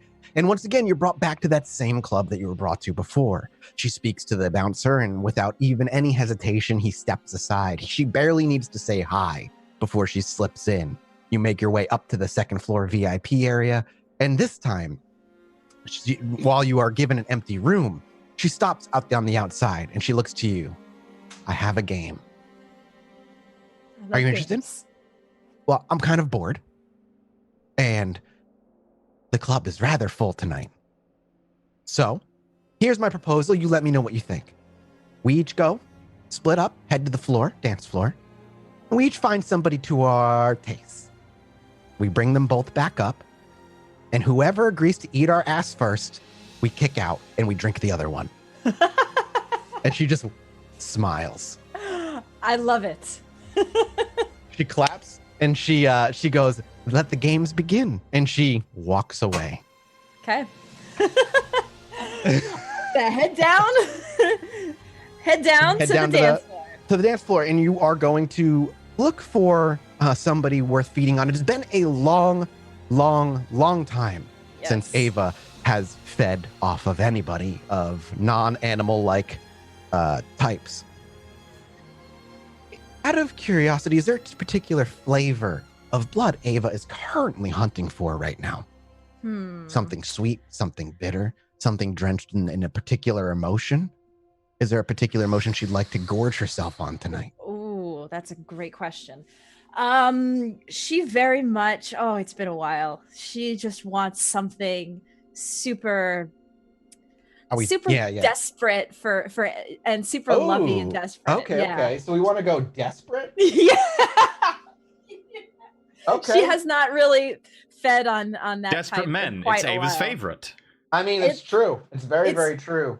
She has not really lived this in many, many, many months. So she kind of is going to lavish in that. So when Ava makes her way down to the dance floor, what does it look like? She makes her way down the stairs, the bouncers step away, and much like any fancy club, like the dance floor is huge. There's a huge bar with 2 different bartenders out there serving drinks, and people are just mingling everywhere. As the camera sits at the bottom of the stairwell and we see the bouncer step away, Ava's silhouette at the very top, what does her entrance look like? Does she use any powers? Does she grab a drink? Does she mingle? Does she do anything particular? Give me a nice representation of when we see Ava able to finally hunt properly after so long. For a few moments, Ava will kind of stand at the top of these stairs as making her way down and just take in the scene for a moment, take in the atmosphere, the overall the adrenaline of this room. And you see people packed like sardines grinding up against one another, the music and the lights thumping and flashing in rhythm with one another. The lights themselves are rather dim, but you can still see the mess of animals that just sitting there like caged cows breeding. Yeah, she can't. She doesn't breathe, obviously, but she just kind of takes the idea of it. She takes in the breath and just smiles and heads down the stairs. Does Ava use Blush of Life? Yes. Rouse check me, please. Yes, I'm cutting it a little close. That's okay. Here, what are you up to? 4? 4. Feeding is gonna be fun tonight. Yeah. Oh gosh. But you can feel your entire being kick back into life. Your body itself gets warm again. You can feel your lungs breathing, and now you do breathe. You actually can smell it all, and there's a scent of it's like smelling a dinner fresh out of the oven. You can almost smell the food just gently wafting into your nostrils. The sweat, everything about the disgusting place is also equally appetizing. Kicks up your appetite. Well, because I Blush of Life, I'm gonna go ahead and grab a drink. And, sure. You head down, walk over to the bar itself, and you don't have awe on or anything, so it takes a minute before the bartender gets to you. But luckily for Ava, she is gorgeous. The male bartender walks over and smiles. Hey, cutie, what can I get you? Sex on the beach, please. He just smiles and nods, and he quickly makes his mixed drink. You see him shaking it up, pouring it in this big tall thing, pops an umbrella in there, splash of grenadine, and he slides the drink over to you. Very professionally done and done very quickly. Take a few sips, sit at the bar, take another look, and he just looks to you, opening a tab. Yeah, keep it open. Sure. And you just look around? Yeah, and then just after a few moments, I'll go ahead and make my way to the dance floor, and I will turn awe on at this moment. Ooh, so awe's free. Yes. So you're just going to fling awe on. So go ahead and basically... This is going to be interesting. Well... go on to the dance floor with awe. Well, it's interesting because you're in there with somebody who isn't, or at least isn't, as far as you know, not using awe. And you're going to step into the dance floor and immediately use awe, which is great. There's nothing wrong with that. I'm not saying... Off. Yeah, right. You can have an awe off. Awe off. Great. I just want to look up a rule or something real quick for her. Yeah, that's true, actually. I would expect maybe she would also... she needs to let you have a chance. Oh, is that what it is? While I'm reading this, can I actually? So you're going to go to the dance floor. You're just going to dancing. I'm assuming you're dancing with an intent. There is moves and a subtlety and a sexuality and sensuality to your moves, trying to honeypot somebody over there. So because you use awe, can I please get charisma performance plus however many dots you have in presence? Okay. Charisma. I don't know how big this dice pool is going to be, but I imagine it's going to be quite large. +3. Oof. It's not a bestial crit though, so that's all that matters. 7 goddamn successes. Ava, you're sex on the beach. After taking a few sips, you step away from the bar and you just slide into the mass of people that is grinding against each other.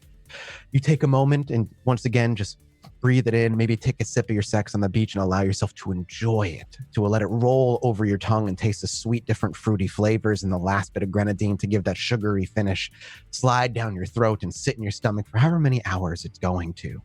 And then as you open your eyes and you exhale, awe flares and the people around you instantly become putty.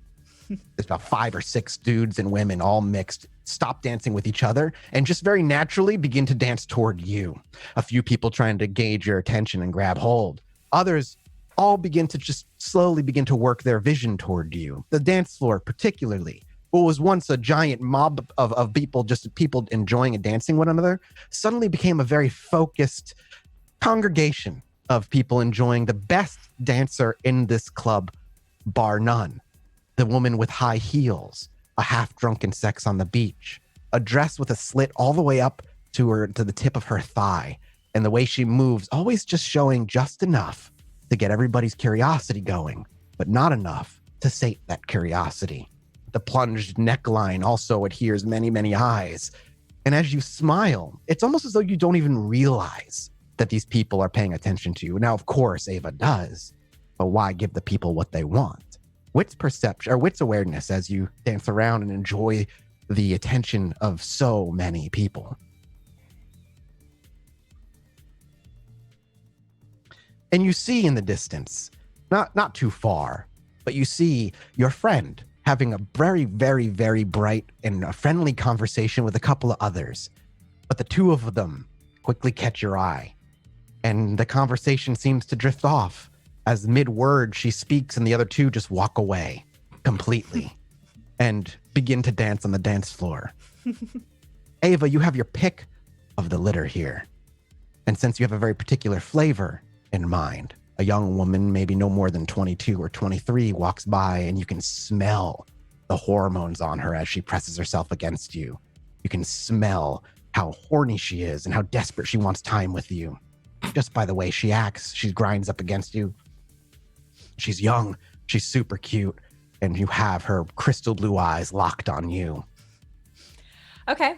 So I do while I'm pretending to ignore most people, I will give her the attention she's looking for and continue to pursue that. Okay. It doesn't take long. You give her the right honey words, and as the song transitions into the next, awe, I imagine, is dropped for the most part. And almost instantly, people are confused, but they don't have time to react as they realize, oh, the song changed, so it must be the mood change. And so they start changing, and they're not doing sexy grinding anymore. Now they're just enjoying a hot beat, yo. This is how often Mathis goes to clubs, by the way. Oh, Mathis. This is how we dance. It's okay. No, it's I know okay. exactly what this is. Mathis spent so long with his cat that his dancing is just kneading things. Exactly. Just making muffins. That's all we do. I've been to a club once, and that was over 10 years ago. So I really want to take Mathis to a club now. Oh God, I hate clubs. I hate them so much. So do I, but they're miserable for me. However, eventually everybody's attention dissipates except for hers. You have hers. So can I please get one last manipulation plus persuasion roll from you? As awe is off, however, you do not add your presence check to that. So you have her, and you're just having light conversation with her as the two of you are dancing. She smiles and asks you what brings you out here tonight. And I'm sure Ava just kind of gives a nonchalant answer. And unless there's important conversation you want to have, she is very, very, very talkative with you and is almost just being kept at the end of a carrot on a string, it seems. Do you eventually just want to lead it back upstairs? Yep, I'm very drunkenly like, do you want to go upstairs? And she- yeah. Yeah, there's a little crackle. I can hear some crackle on your part. Oh, damn it. Okay. It happens. It happens. So she'll eventually you bring her all the way upstairs into that private room, and you spend a whole lot of time with her. You're going to have about 15, 20 minutes before Rose returns. I'll kind of try to distract. Oh God, is it bad? She's willing. Everybody's reactions to my. Yeah, headset. you're crackling. It's all right. There's nothing you can do. The real question you have here is you have her attention. She has never been up in the VIP area, and she's absolutely flabbergasted that there's free drinks up here and the type of food up here. It's incredible. Who knew such luxury existed simply one floor up from where she was having such a good time? The question is, does Ava take the opportunity and the privacy to indulge herself in feeding now without even finishing the game? Or does she wait? Well, I think Ava will wait, though she is very hungry right now. Sure.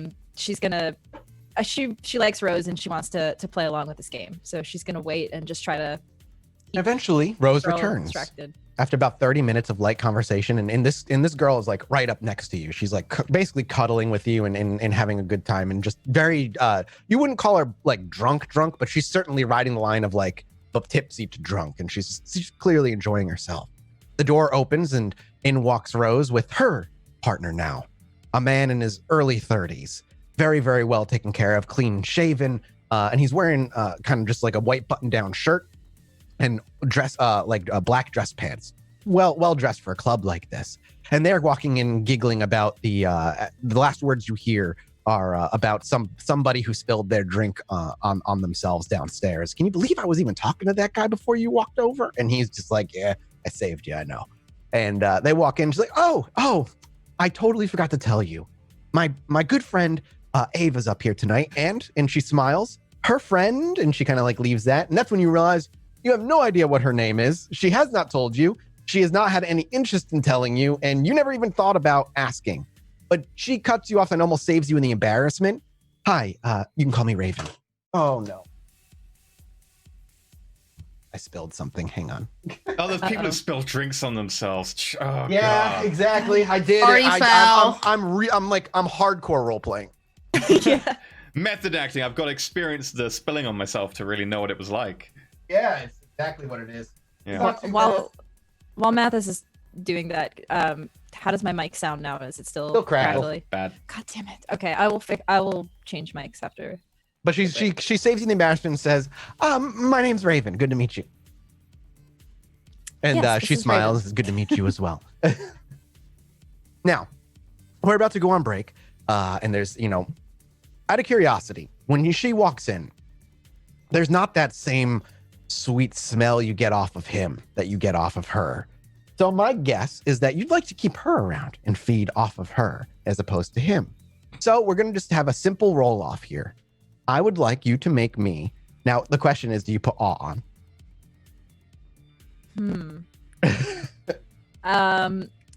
Yeah, you know what? I'm just gonna pull all the Toreador strings here. Manipulation, persuasion, presence, please.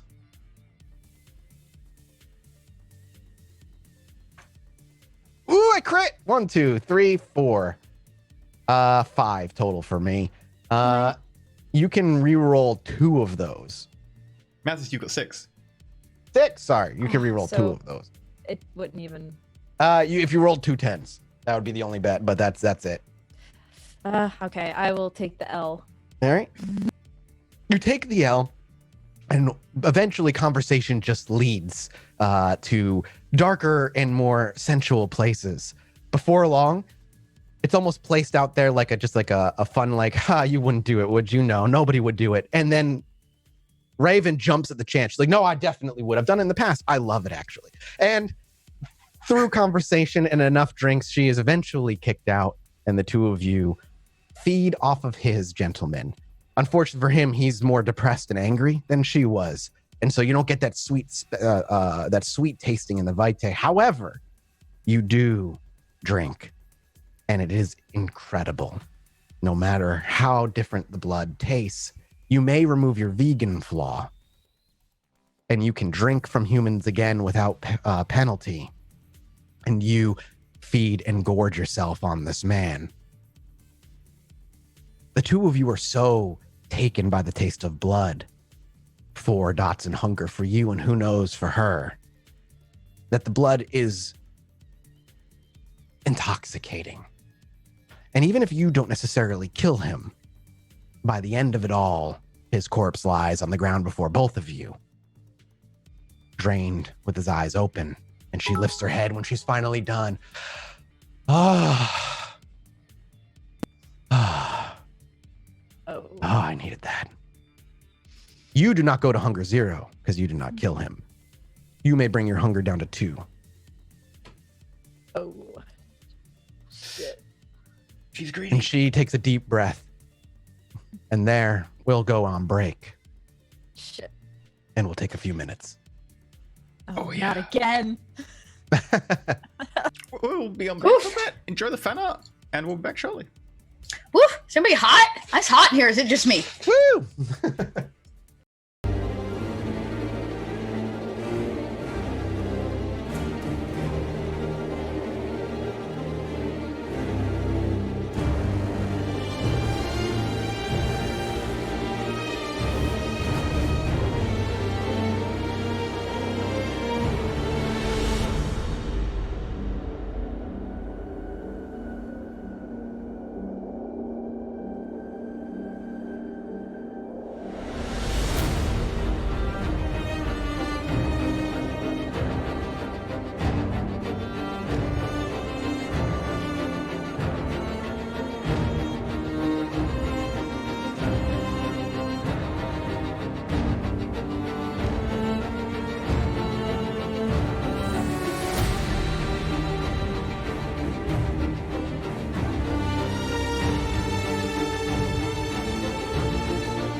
Welcome back to Vampire the Masquerade Silence of Shadows. I'm Roll for it.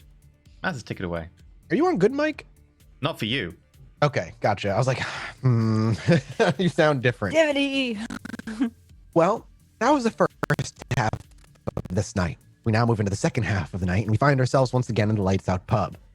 Mr. Hopkins has had the last 30 minutes to an hour to himself after he's met with Anna and she left. And through the front door, around that time later, the heavy steel-toed boots and the heavy steps of a Dakota, Hound of the Camarilla, walk through.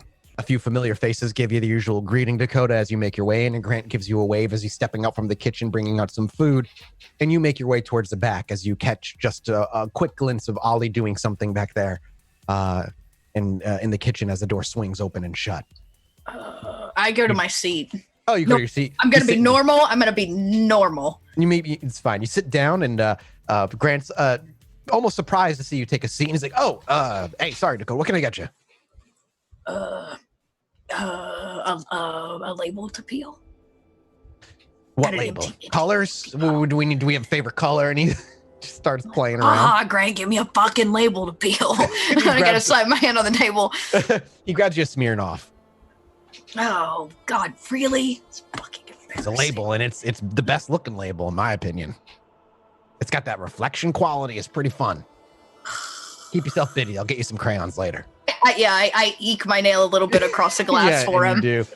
Grant comes through the back door, and Ollie, you're probably just putting things away and just helping run the place as you do on your regular nights. And hey, boss, Dakota stepped in. Don't know if you're expecting her, but she's just sitting at the bar. If you want to go say hi. I imagine that like he walks back there and Ollie's just like casually lifting the stove, wiping under it. Yeah, and it's exactly, and it's super it's super common for Grant. You walk in, and like you said, you're just very Hulk-esque, just kind of like and you just scrub it underneath. And honestly, your kitchen is probably one of the cleanest kitchens, not only necessarily in this area, but probably a lot of Chicago. I don't know if anybody's ever worked in a kitchen before or a restaurant, but usually like under the stove and stuff like that doesn't get cleaned except for like once a month, or health inspectors are coming tomorrow. You know what I mean? So if Ollie is doing this normally, like it's effortless for him, and it's spick and span. But yeah, you say he walks in, he sees that, he says that, you see Ollie kind of lower the oven back down, hits the ground, and Ollie kind of stands up. Yeah, I don't know. She's peeling the sticker off of Smirnoff. She said she likes Smirnoff now. It's not like her at all. Raspberry ice, her favorite flavor. Oh boy. I hope you can read lips, man. Is she all right? I don't know.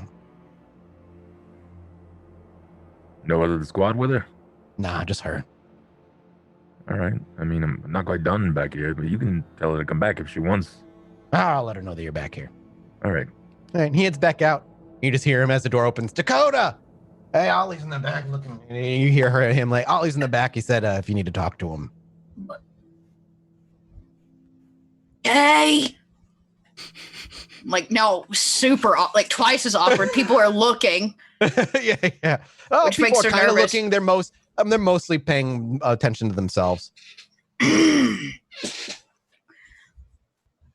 sit for a while, probably. Grant is busy. He doesn't pay much attention. He's cleaning and making, getting people drinks and making people food. I'll finish peeling the label entirely off, and then I'll walk past Grant as he's like behind the bar as I head to the back, and I'll slide him the full bottle of Smirnoff Ice, and I'm like, you can drink it now. He laughs and takes it from you, and as you walk, you see in the corner of his eye him dumping it down the sink. Right. Man after my own heart.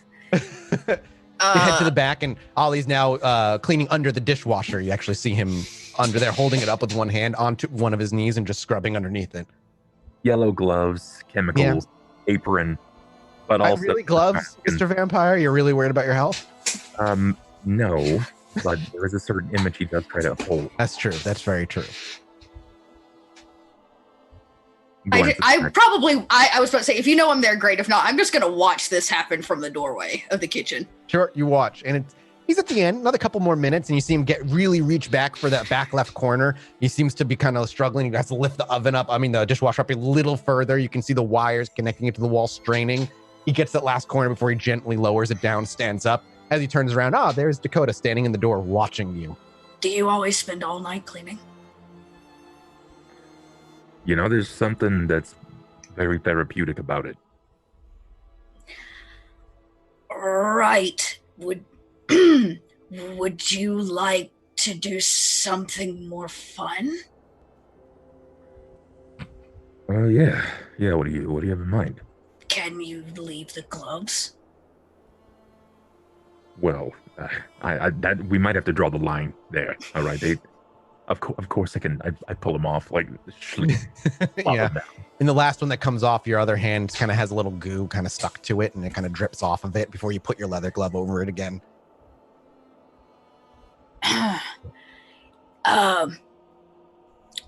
Unless you're bound to the place, yeah, I promised I'd show you something. Oh well, yeah. We can go check it out. Whatever it is. Do I need to like get anything? We're gonna be gone for a while. I actually kind of pull out a small stack of books, maybe 2 or 3. They're a little damp around the edges, but they are in the best condition of all the books that were in the bottom of her boat, and I set them on a very clean counter. They are not clean. I have an errand to run. I thought maybe you'd want to come with me. Sure. Grant's got the box.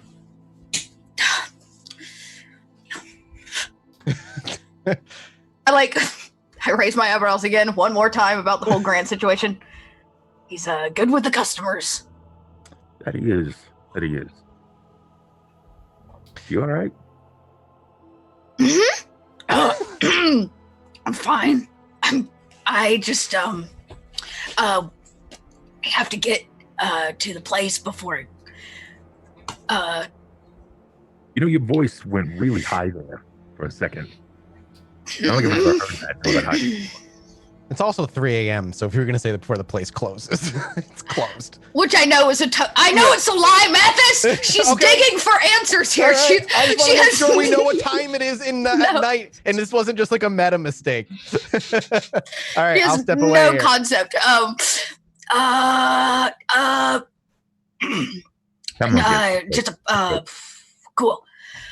Cool, fresh air. And I like push the door open, and the night breeze greets your face, and almost you're not hot, but if you were, that would feel really good right now. And out into the nights you go. And the streets are, especially out this way, are pretty effing empty. The walk is going to be about an hour's worth. Is it a quiet, awkward hour walk? I'll wait. No, go ahead. I'll probably wait a little bit. I mean, if it's more than 10 minutes walking, with total silence, I'll say something. But if she's got something else, then no. You probably would hear the clicking of her nails against these books ongoing, just like nervous clicking, So, books. Yep. What you reading? I already read these. What were you reading? Lord of the Flies. Hated it. Oh, wasn't that bad?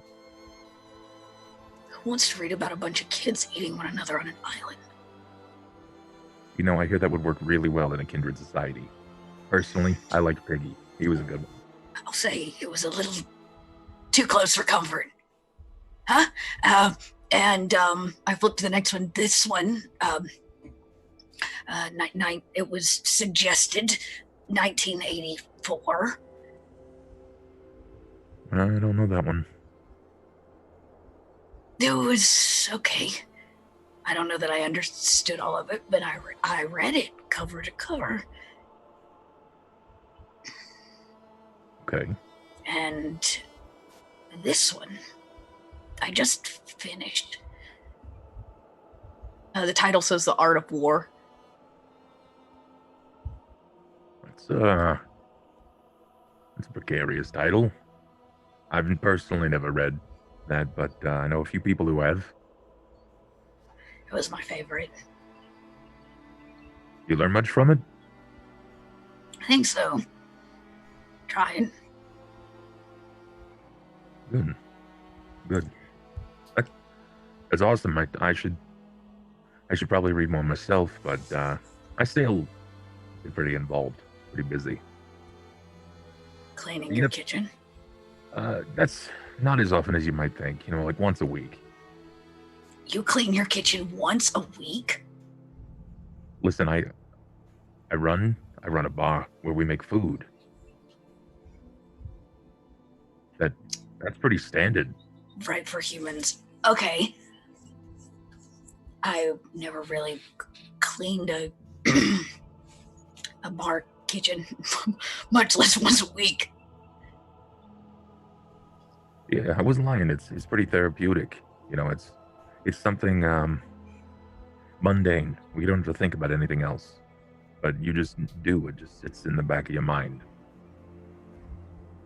Keeping your hands busy, you know, idle hands. They say like idle hands the devil's playground or some shit like that. So keeping yourself busy is kind of nice. Yeah. I no. What's next? What's the next book? Well, I don't know yet. Was gonna return these and get a new one. Wait, are we going to a library? Is that where did books, Ollie? We're gonna go to my library. Ain't the library closed?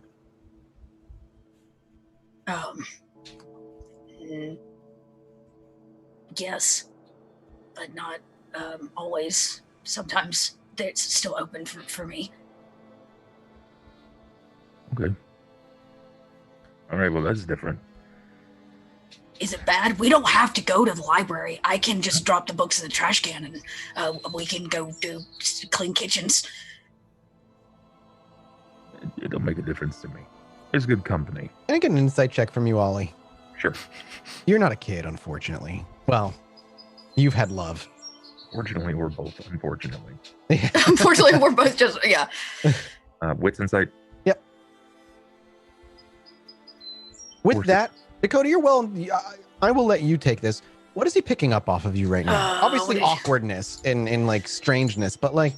Yeah, I'm a bit nervous. Obvious? Would it be obvious to Ollie? Would something be kind of obvious to him, or is it just like really weird? I don't. By obvious, she's like, nervous. You're just being awkward. Yeah. She's like, being awkward and nervous, and like not really. So, yeah. What we'll say with that insight then, Ollie? She's a bit amenable, especially her wanting to do what you want to do. Yeah, Ollie, it's you don't know why. You don't even know if there's a reason she's acting, but it's obvious she's acting awkward. Something is really, really off. And even 30 minutes in, you trying to make things kind of normal again, or try to bring things to a normal stance, she just. Whatever the case is, Dakota just cannot get off that awkward ledge that she's on. And like she said, she's being amenable, which is not a Dakota thing for the most part. Okay. You know, if there's something bothering you, you can always tell me. Yeah. I know. I mean, we don't have to go to the library. We don't have to clean a kitchen. We can just sit and shoot the breeze, unless you just felt like walking. I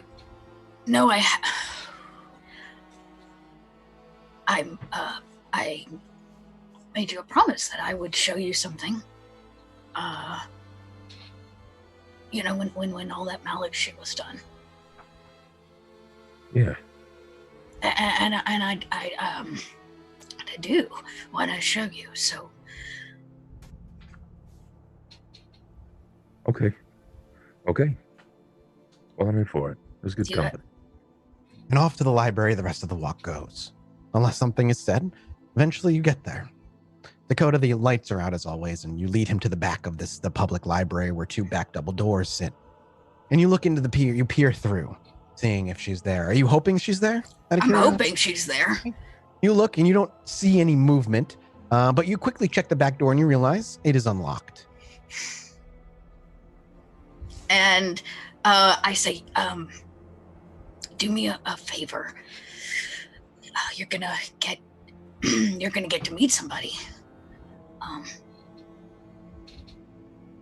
Be nice. Yeah, I'm a pretty likable guy. I'm not. I would ever question that.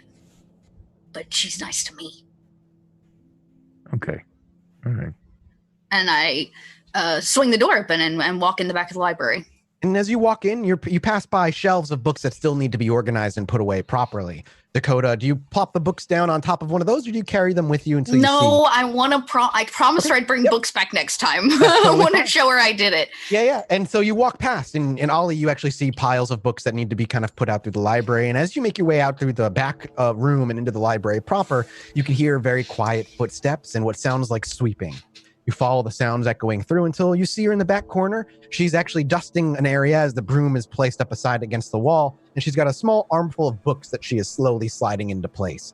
She's a woman, maybe in her 70s, 60s, somewhere around there. She clearly wears the age on her face, dresses very, very plainly, and doesn't even hear the two of you walk in, as she's very lost in her work. Yeah, I don't like to scare her. So I don't get up on her. But as I come in, I kind of, I do put her name out there, and I'm just like, Eleanor. And she perks up and she spins around. As she sees you, she takes the last book she has and quickly puts them on a nearby shelf. And she shuffles over to you in a hurried manner with a big smile. And she's like, "Oh, sweet girl, I didn't think I was going to see you again." And she walks over to give you a hug. And as she hugs you, she sees behind you and she's like, "And a large friend. This is my friend, Oliver." And as you say that and she pulls the hug back, "Is he your..." He's my friend, Eleanor. I brought books to return, I promise. And I put them physically in her hands. Yep. And she looks at them and she's like, "Which one was your favorite?" I liked The Art of War. "I'm glad it spoke to you." And she smiles awkwardly. I was actually hoping to get more books, but that maybe you could my book, the one you keep in the safe, that you could go get it.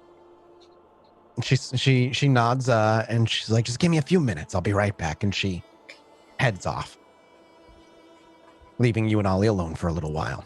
I gesture to I don't know why. I imagine this is like a community library that just has those shitty wooden tables with 4 chairs. Yeah, exactly, it's not like a giant library, but yeah, this part of town.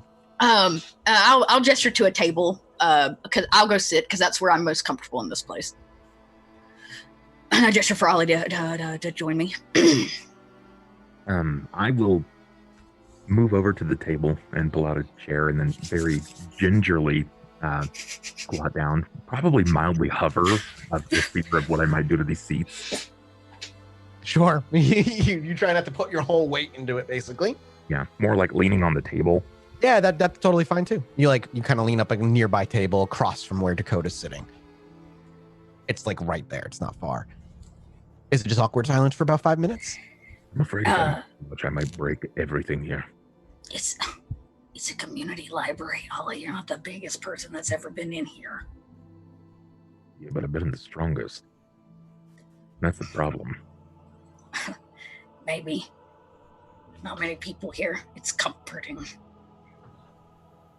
On that, the shuffling returns and the little old lady walks over with a book. A book. It's a leather-bound book.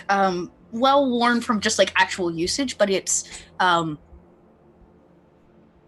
handwritten. It's more like a journal. And I go, thank you, Eleanor. I was maybe hoping for a new read. Your recommendation? Anything in particular? Do we want something more akin to The Art of War, Dakota? Any genre? Yes.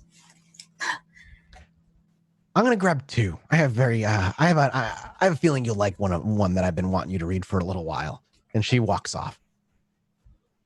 I slide it over to Ollie, and you see on the front what looks like somebody took a a knife, but you know it was Dakota's nails, and it's carved 3 letters in the front, SOS.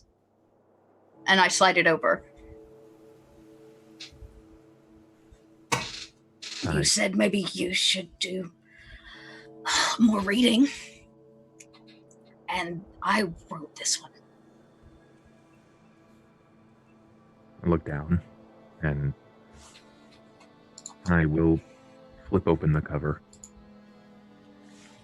It is handwritten. As you thumb through it, you pretty quickly can tell like the handwriting gets better as it goes through. The grammar, it was part of a long-term project. There's like hand drawn images, very similar to the one that I did of Ava eating a body.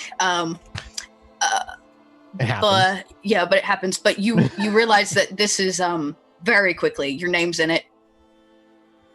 Ava's name's in it. Zach's name's in it. My name's in it. And it's the entirety of 10 years prior, our story. And as you get to the end, maybe one page in particular catches your eye. It's a drawing of Ollie and Rowan on the train back.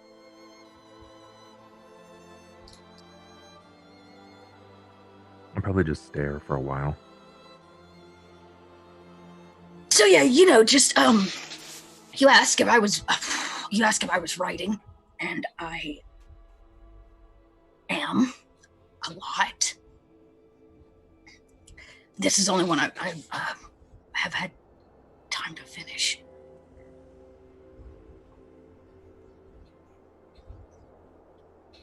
But I think that if you read it, it will enlighten you on a few things.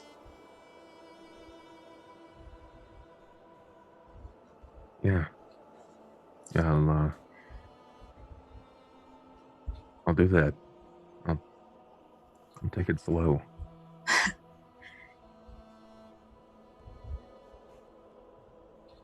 How long ago did you write this?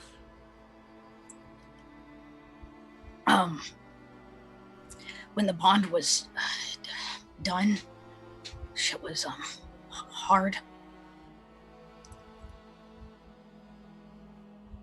Yeah. So That makes sense. Eleanor said that you can't learn to read if you don't learn to write. So I do a lot of writing. Way to cope with the shit that I've done.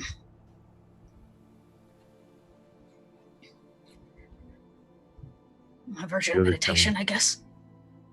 You ever shown anyone this?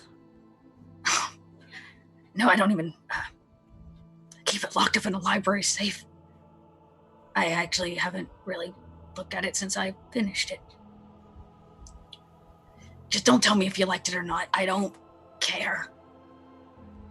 But I do think you'd want to know. I kind of like thumb the picture that she's drawn of Rowan. Man, he was little. Yeah. Whew. He sure got big, didn't he? Yeah. You know, sometimes I forget. I forget that moment. I knew then what I did was wrong. But it's like I was lying to myself. It's like I was telling myself that what I did was for the best of him. But was it really? Was it for the best of me? Because what I did could have got us all in trouble. It could have got us all killed. I mean, I don't blame you for what you did. I don't think Ava does either. And Crowley seems to live in a place of nonchalant vacation time, so I don't think he cares either.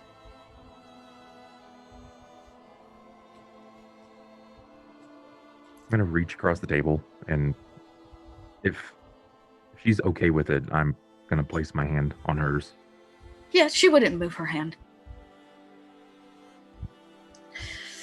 Thank you. This is not what I was expecting, but it's nice. Yeah, totally. I mean, you showed me the labyrinth, which was really fucking cool. So, you know, it seemed like the right thing to do.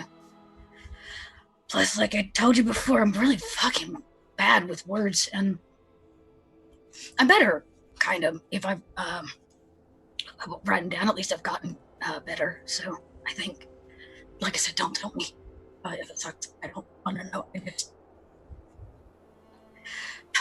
thought that it might be able to speak for what I can't. I think I understand.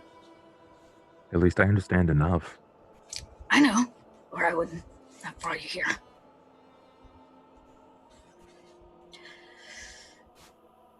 So This, I kind of like pull my hand back. This, I'm not going to tell anyone about this. You Good. I wouldn't know. No, like I said, I wouldn't have brought you here if I thought it was going to be a problem. Plus, you know, Eleanor, she's kind of cool. Imagine I look over. That you actually hear. Oh. As you turn around, you can actually see her standing there, watching. Ollie's hand gets maybe pulled back very quickly, or maybe not. Maybe he lets it linger. Leave that up to Ollie. Dakota does. If he does it, Dakota does. Okay, Dakota yanks her hand back. Yeah. And she then walks forward with 2 books. Okay, I got you 2 things. Okay. First, another war book. And she places it down and it simply says, The Civil War. She slides it to you. Okay. More historic warfare. And she plays it. Then she gets this big book, and it's huge, like 1,000 pages or so. And she kind of heavily plonks it down on the table. On the top, it says Cujo. I think you would like this author. Okay. Well, you know, I trust your judgment and have for all these years, and that's not going to change. So I will bring them back when I'm done. She smiles. Ollie now knows that's not true. Yeah, no, absolutely not. The bottom of my boat is weighted and laden with unreturned books. Yeah, exactly.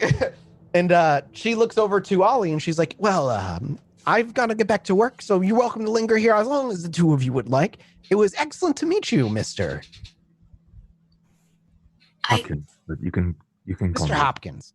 I hope you're taking good care of this girl right here. She's a sweetheart. Hey, she takes care of me. Don't they always? And she gives you a nudge with her elbow and gives you like that old lady wink.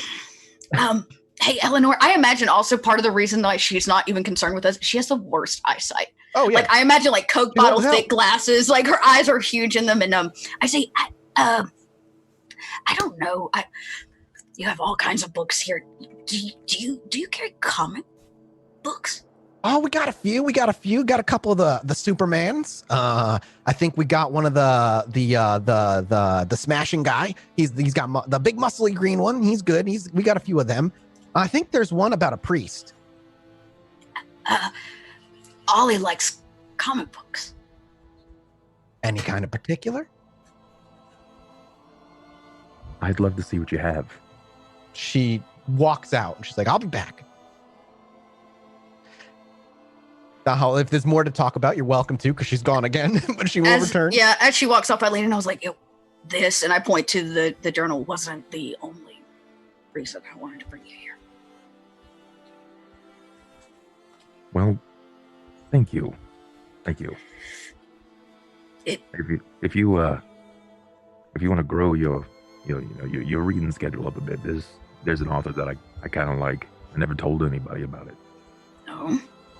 Yeah, his name's Vonnegut. Vonnegut. Yeah. Okay. He wrote some weird ones. Breakfast of Champions and Slaughterhouse 5. Oh, I like that title. It's weird. It's real weird, but for some reason it captured my attention when I was a kid. Okay. I did a little bit of jail time as a teenager because, reasons. And well, I just happened to have a book that was passed around, and that Slaughterhouse 5 made its way to me, and that was good. It was good stuff. You should check it out. Okay. Yeah. All I got's time, right? Yeah, I got some comics for you. And she walks around the corner. All right, here's what we got. This one is, this one seems kind of dark. This one's called The Death of the Superman. And she puts that one down on the table. And it's like, all right, this one. And then she kind of pulls it back. You see her squinting a little bit. This one's, I think, about the priest. And she just kind of puts it down. And it's a Doctor Strange comic. And then she picks up the other one and does a little squint. I couldn't find the big muscly one. I don't know if it got taken away, but we did have this one too in the back. And she's like, I guess it's about school. And she puts it down. It's the Umbrella Academy. Oh, nice. Like a random issue in the middle of Umbrella Academy. I just I wanted you to meet Ollie in case he wanted to drop by and. Oh. Okay, sorry, you froze on my end. Can I just said Eleanor. I wanted to introduce you to Ollie because he's a friend and may want to come back and get some comics or something. Well, a friend of yours is a friend of mine, as they always say. Ollie Hopkins. Then, yeah, you're welcome by anytime. Just if I'm here, you knock and I'll let you in. Sometimes if I go home early, door will be locked. But come back the next night. I might be around. I just keep this place tidy, kind of volunteer work to keep me busy, and they give me a little bit of pay. Ollie knows about keeping things tidy. I do. After my own heart. And she gives you what I snicker a little. Been a very sensual smile, but clearly not so much anymore. Yeah, a little snicker comes out. Well, it's late, and I know you have a lot of work to do. I gesture to piles of books she'll never get to. Oh, yeah, absolutely. They've been there as long as I have. They've never been sorted or dealt with. We're gonna go, and I'll be back later. Have a great night, two of you. Don't get into too much trouble. It's real late. I don't know why you are up so late. Late shift. Yeah. Gotta work that job. You're a kid. Never stopped a kid from working. And off the two of you go, eventually leaving the library. You're a kid. Yep, I sure am. So there you go. Hey, I finished the kitchen for the week, and Grant's probably not gonna need me. But aside from this whole Red Bull thing that I gotta do, if you ever feel like, the boat could use a clean, and I can help.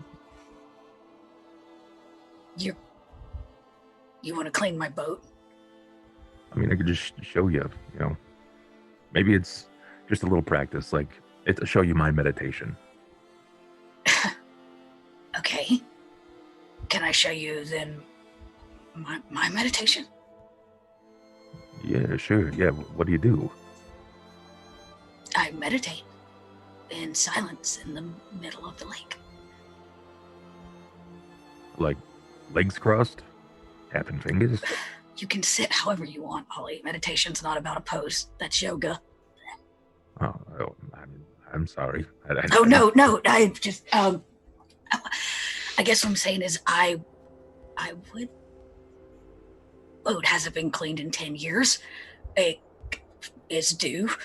That would be nice. And,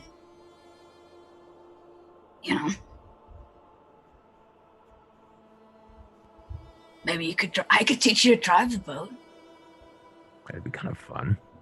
Shit, I haven't driven anything since the Schmetterlack. You remember that thing, that boat that we had? Oh yeah, that piece of shit. Yeah. We stole it from a Russian?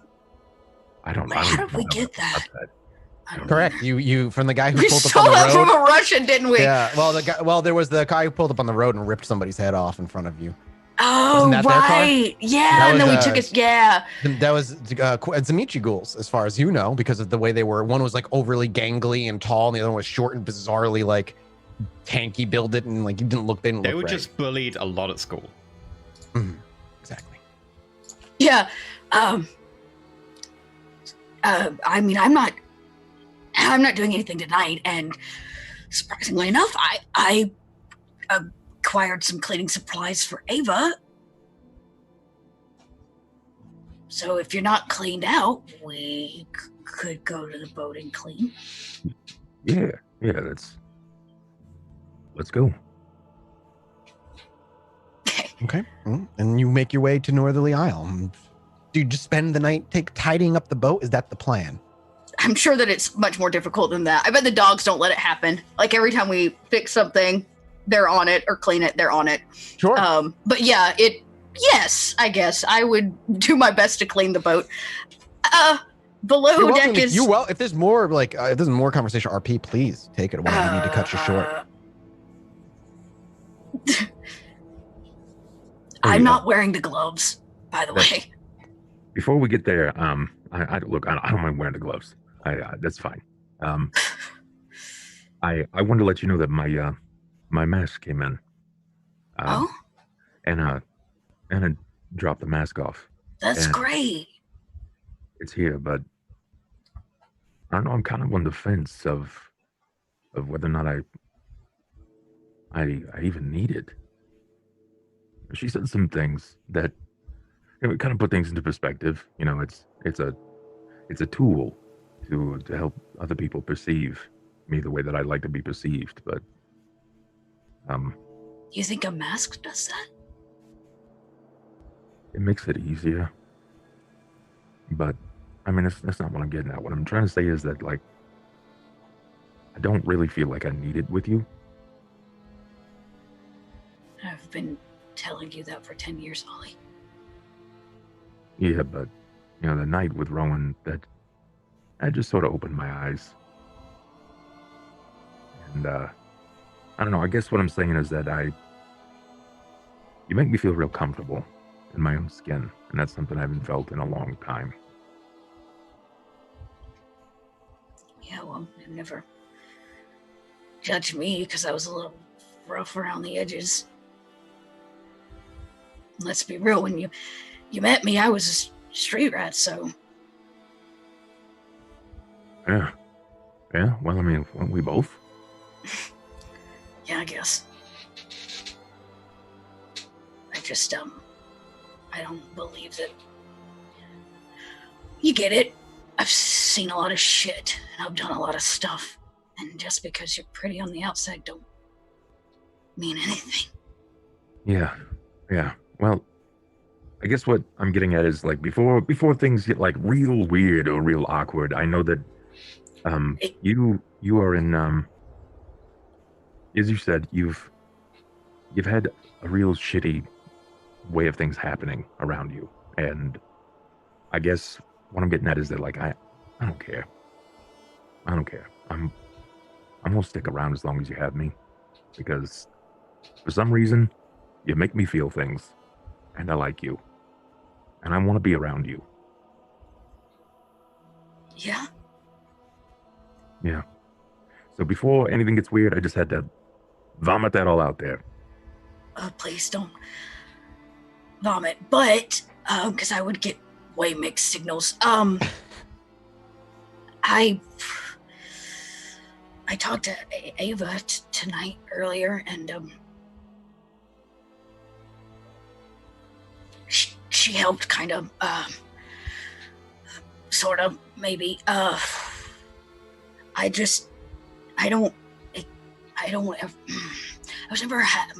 was never allowed room to have feelings. And the only real feelings I ever had were just a lie. And everybody that always said kind things never really showed that. But I don't ever think you're lying to me.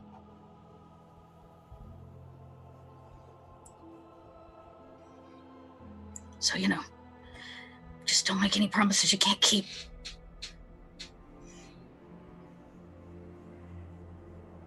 That's something I can live by. Yeah. Me too. And I'm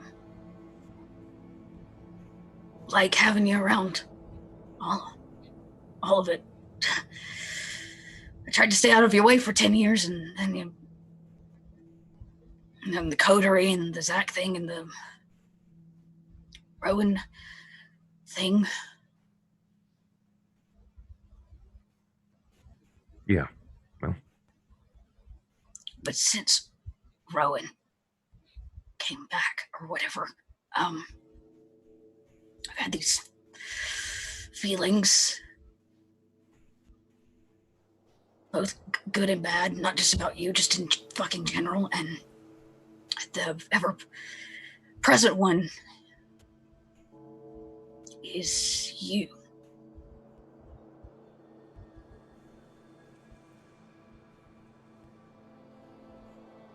Hopefully good feelings. Oh yeah, yeah, new ones or something. That's good. Hey, I'm sorry, I'm really bad at this, Ollie. Yeah, me too. Look. Before we get to the boat, I'm gonna go clean my ass off on this boat. Like, I'm gonna go hard all over the boat. Okay, we're gonna make sure this thing is super taken care of. Okay. If you live in a nice spick and span spot, but like once it's all done, right? You want to go out sometime? Like, does it have to be dinner and a movie? Oh God, that's fucking terrible. Isn't it? That's what I told Ava. She was like, baseline standard is dinner and a movie. And I was like, fucking why? No way, that's terrible. That's so Toreador. Right? That's what I said. And she was like, let me get these words so a gay girl can understand them. And I was like, I would really like that. I would like that. Okay. Cool. All right. Cool. You notice that like there's like his head is bowed, but the mask has a subtle shift out from a smile. And on both of them being like, okay, yeah, right, nice. Right, We gotta scrub this did boat. We did it. All right, gotta get to the ship. Gotta get to the ship. Yeah, gotta get to the boat. Distract ourselves. Yep, and so you see them kind of hop up and maybe even giggling and having like just genuinely jovial conversation. The camera just watches them walk as it pans to the sky. And then as it pans back down, what we see is a 2-story club not too far from the rack. It fades on the inside after the establishing shot, and we see the Sombra standing over the corpse as Ava stands over it, maybe even a little concerned. I don't know. It's up to her. But she breathes in deeply, and she's like, as we said before, I needed that. Oh my. Oh, what an accident. Oops. Oh, that's dangerous. Oh, you were hungry. I was hungry. You seemed very, very hungry. I was rather hungry, but I didn't know you'd. It's my haven. I'll allow it. In the meanwhile, I'll get it taken care of. And we'll call it a minor favor owed. Ava's just like stunned, shocked. Like, did she just do this? You're safe here, and I want you to understand. As she actually knocks on the door twice, just with the back of her hand as she walks back. The door slides open, and one of the bouncers that you've seen comes in. She makes a gesture. He says no words. He calls one other in, and they both hoist the body up and carry it out the door to a place you can't see on the second floor. The door slides shut again, and she smiles. I don't want you to feel scared or unwelcome here. Your name has been placed in the VIP list, and you're welcome to come feed here at any moment, anytime that you are in need. This club is open to you, much like it was the very first night. And things like this happen. He was, at least from what little I learned about him, a drunk businessman. It's not a concern, and how many drunk businessmen get into car accidents every single night out in Chicago anyway. Yes, so thanks for cleaning the mess up then. It's not a mess at all. Like I said, minor favor. I'm not even looking for anything big, just something small. And I don't even have anything in mind right now. It just simply means I get to guarantee to see you and get to hang out with you in the future. You know, you're not a Toreador, are you? First of all, that's a rather large assumption to be making and casting at me after the second meet.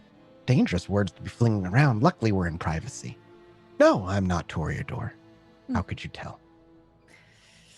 I couldn't tell at first, but you know what? After getting to know you a little bit, I feel like you'd fit right in with us. She smiles. Oh, I'll take that as a compliment then. Yes, a compliment. Anyway, it's getting rather late, early, I guess as we would say. So Do you have places to be, business to tend to? I do actually. Yes, I was just coming in for a snack, and I see I've You're to satiated use my myself. haven? Well, then it looks like I have to use my favor now. I'd like you to spend the rest of the night with me. Fine then. Thank you. Consider the favor owed then. Favor paid. And she gets sorry. up and she walks out the front door. She's like, I'm going to get us a drink. And she makes her way downstairs, grabs a couple of drinks, and eventually she walks up and places a glass in your hand. It's not thick in any way. It is simply wine. As you can actually smell as the aroma hits your nostrils, you still are blush of lifing, of course. It smells really, really, really good. High-end stuff. She plops down next to you and smiles.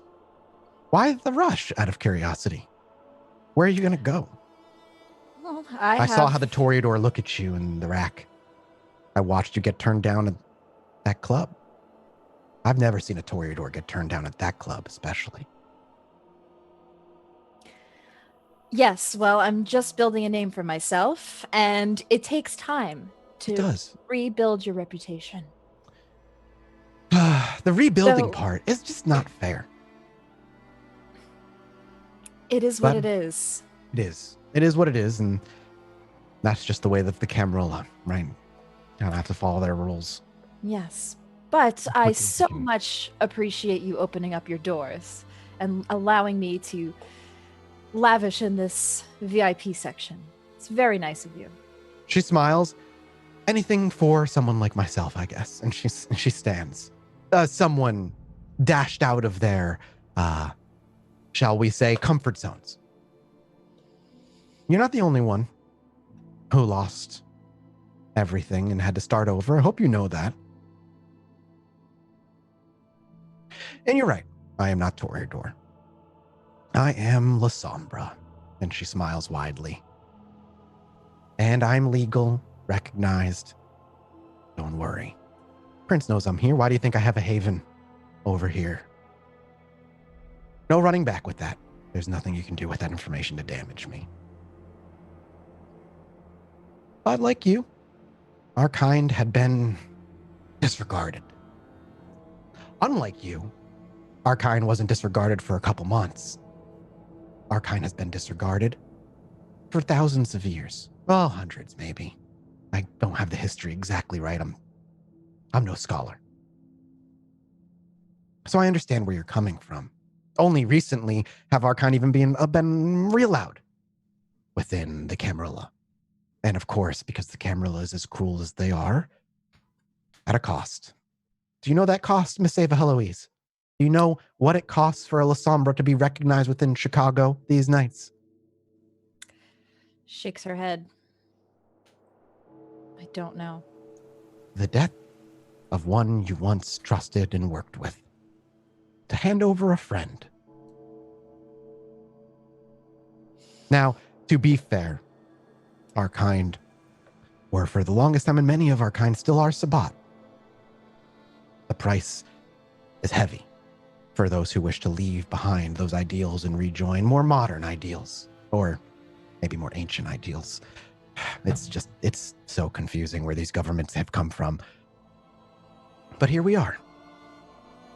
And I gave up somebody very, very important to me to have a shot again to join this city.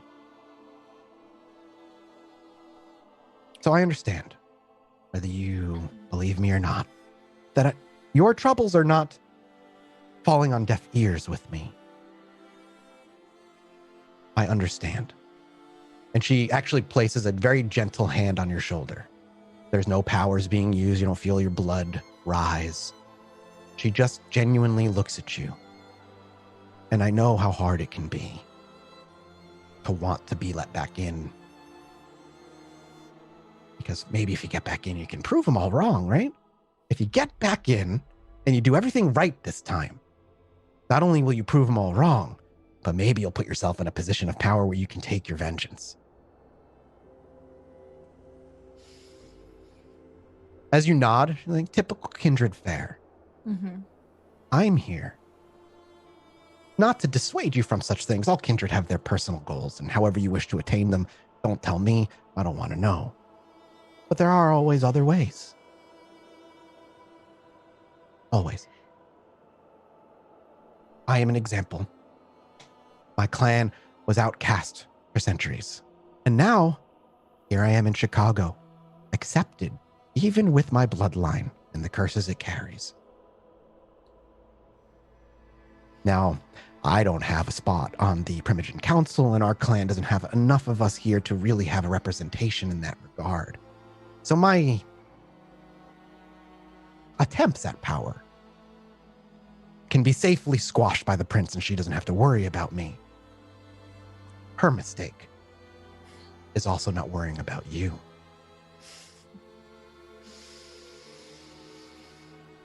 So, do I really need to call in that favor to have you stay the rest of the night?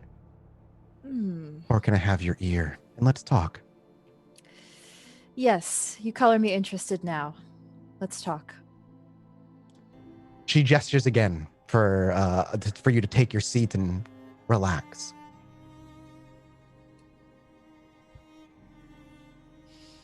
Miss Heloise, Chicago is changing. The death of your brother, as tragic as it was, ensured that. I'm sure you understand that. He was of import for varying kindred throughout the city. Yes. But now that he's gone, certain wheels are in motion that cannot be stopped. Chicago is on a path, one way or another.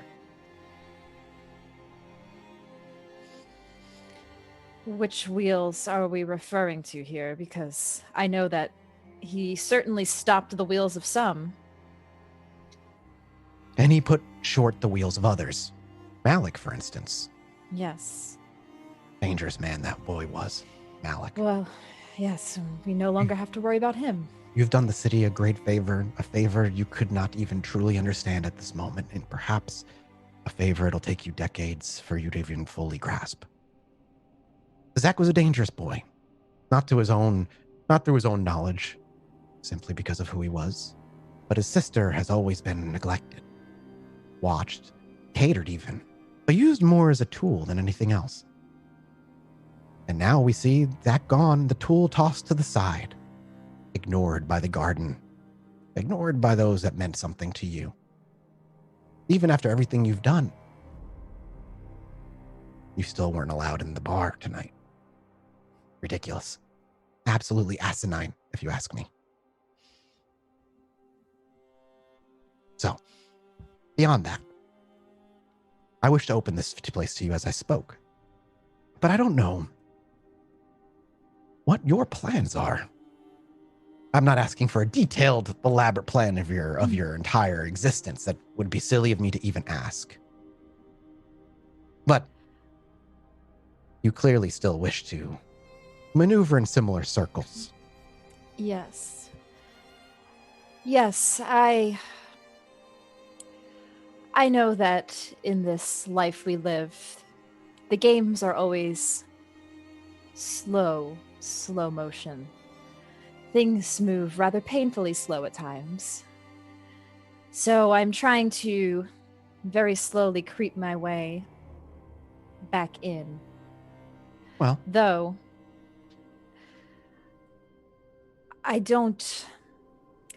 the prince has burned me one too many times for me to want to have her remain the way she is. what do you mean? There are things about the prince that I know, and I am not planning to share with you tonight. I'm sorry. I won't prod. But it needs to be put to a stop. I see. Well, From my understanding and what little I've known about you after reaching out to a few of my own personal contacts, unfortunately, dear Ava, it seems whatever power you gathered had no foundation. Everything fell as soon as you were punished. You lost everything. You had easy access to the Ivory Tower and all clubs of your choice, but the minute you were disregarded, all of those closed to you. Yes. I would like to stop you from talking for a moment and posit something simple. I have a little information that might help you out. A little information that might even allow you your very first steps back within the Camarilla, whether they know it or not. There's a club. What would that be? A club in the Rack. Recently, they've renovated. I think it was paid by a Bruja. Might be his club personally. I haven't been able to figure that part out, but what I have figured out is they've hired a few more folk. There's a new bouncer. He's going to be taking care of that place in the next few nights. Now, if my information is correct, he is unbound. Not every bouncer can be bound to their owner. You have to have some sort of deniability, but it does leave a very small opening for somebody who could use a bouncer on their side. Does that interest you? Yes. Very good information. Good. I'll let you know the club, and I'll give you the name, but not before I call on that favor first. Well, I am a woman of my word. What's the favor?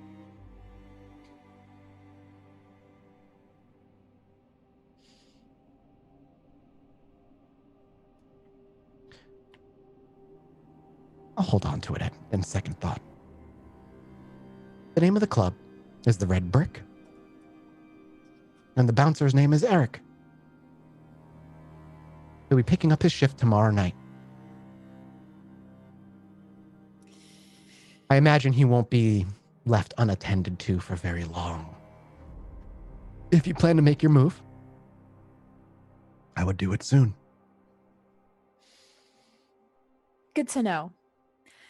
I will do just that then. And whatever this favor you want to call upon, just let me know. She smiles. I absolutely will. In the meanwhile, while you still have work to do, and most of those bars are going to be difficult to be open, as I said, these doors are open to you, should you need to feed at any time. I do appreciate that. And again, I don't want you to worry about the mess made tonight. It's taken care of. Enjoy the rest of your evening. The sun will be rising soon, and I've got some business to take care of tonight. Of course. Have a good night, Miss Heloise. It is Good night. kind of a pleasure every time. And there's like a genuine pleasantness in her voice as she says that, as she walks you to the stairs, and as you walk down, she turns and will walk away at the top, allowing you to mingle or leave for the night. Okay. Oh. I'm gonna head back. Head back to the crew. Yeah. The coterie. What we're going to end up doing is we're going to close out this night. And then for the last night, all four of you are going to find yourselves together again. Everybody straggles in their way into Ollie's bar, varying different times. But after a long night last night, you all straggle into the Lights Out pub. A busy night Friday night, but you're all in the back room. We'll say Ollie's there first, Dakota's there relatively shortly after, and then Ava, or I'd say probably Crowley would be next because he lives so close, and then Ava would have to make her way there after either taking her time to pretty herself up or what have you. But eventually, you're all together in the bustling bar outside. Can everybody, yes, please, rouse check me for the night following? I'm also going to do a load of rouse checks for healing. Okay. I think, do you heal 1 point when you make the rouse check for your next day? You do. Yeah, so that is heals correct. me 1 point when I just have a day, and then I've got to make 3 more. Do you want to make them now while you're at your haven? Fail, pass, fail. So you heal it all, like you sit there and you focus, but it takes a toll on your vitae. Yeah, I'm gonna eat a shit ton of food. I'm gonna eat, what was that, 3 plus an extra 1? I'm gonna eat. Bring you down to 1? Yeah. Okay, cool. And eventually, all in the back room, you are. I imagine it's very nonchalant. It's not like you're all here to meet on business. It's just one of those things that just happens often enough where people straggle in and be like, oh, hey, good to see y'all. And then when all four of you are together, it's just one of those serendipitous moments where like, oh, well, we're all here. We should probably talk. So whoever would like to take it away, you're welcome to. But Grant will be in the back like, oh, you're good back here, boss, because I need to head out front. Good. Anybody need a drink? Yeah. What do you want? What do you want? Something strong. Sex on the give me beach. I'll have 2 of those. Done. I think I know how to make that. What? I'll have 2 of those. So 3 total? Sure. Okay. Dakota? Smirnoff? He Maybe smiles and then a he just walks. new- He just walks fuck. out. He smiles. As soon as you go, he just turns and he walks. And he'll be gone for a few minutes and eventually he'll come back with drinks, but it does leave the room open to you. And a few nights. And about 2. By the way, Eva, Miss Anna Coleman she'll be returning tonight. Oh, yes. Yes, I do owe her my payment. Yes. Happy to provide. I expect her at any time. Good, good. We can even do that now. As almost as you say that, there's a very gentle on the back door. You say you up, oh, perhaps serendipitously, and you walk your way over Ollie and you open the door and there she is, smiling warmly. Mr. Hopkins, good to see you. You look well tonight. I bow and I kind of let her in. Walk in as she sees all 4 of you. Oh, we have the whole gang. Well, I don't have a lot of time. I have to make this quick. Miss Heloise, I'm here to collect payment. It's been taken care of. Your identity has been Yes. wiped. Oh, thank you so much. Of course, payment, as payments do. I would prefer, and she actually reaches into her purse, and you hear things fiddling around until eventually pulls out a little like glass, like a vial, and she unscrews the top. If you could, just into this for a later time for myself. Of course. And I'll not do it here. I'll kind of just step in like the private area. What do we see Ava do? How does she give her blood? Is it through a wrist puncture? I would say, yeah, probably the Knife? the Bite? cleanest way to do so. Just a bite. Just a bite. So you reach And- down with your fangs, just kind of pierce your own skin. Yeah. You don't even flinch. You don't really feel anything, and you just squeeze, and it oozes thick. Vitae just oozes out of you, and it kind of clings to the blood and drips. A couple of really thick drips, and you clean off the side, lick it up, and screw the top back on, and that looks like it would do. You lick your wounds actually will just kind of heal. They're superficial, even less than. And as you walk out, you have the bottle clean, and she reaches out with a cloth. You place it in the cloth, and she very gently folds the cloth over twice, and she tucks it into her purse. A job done and payment owed, or a payment paid. That's it for me.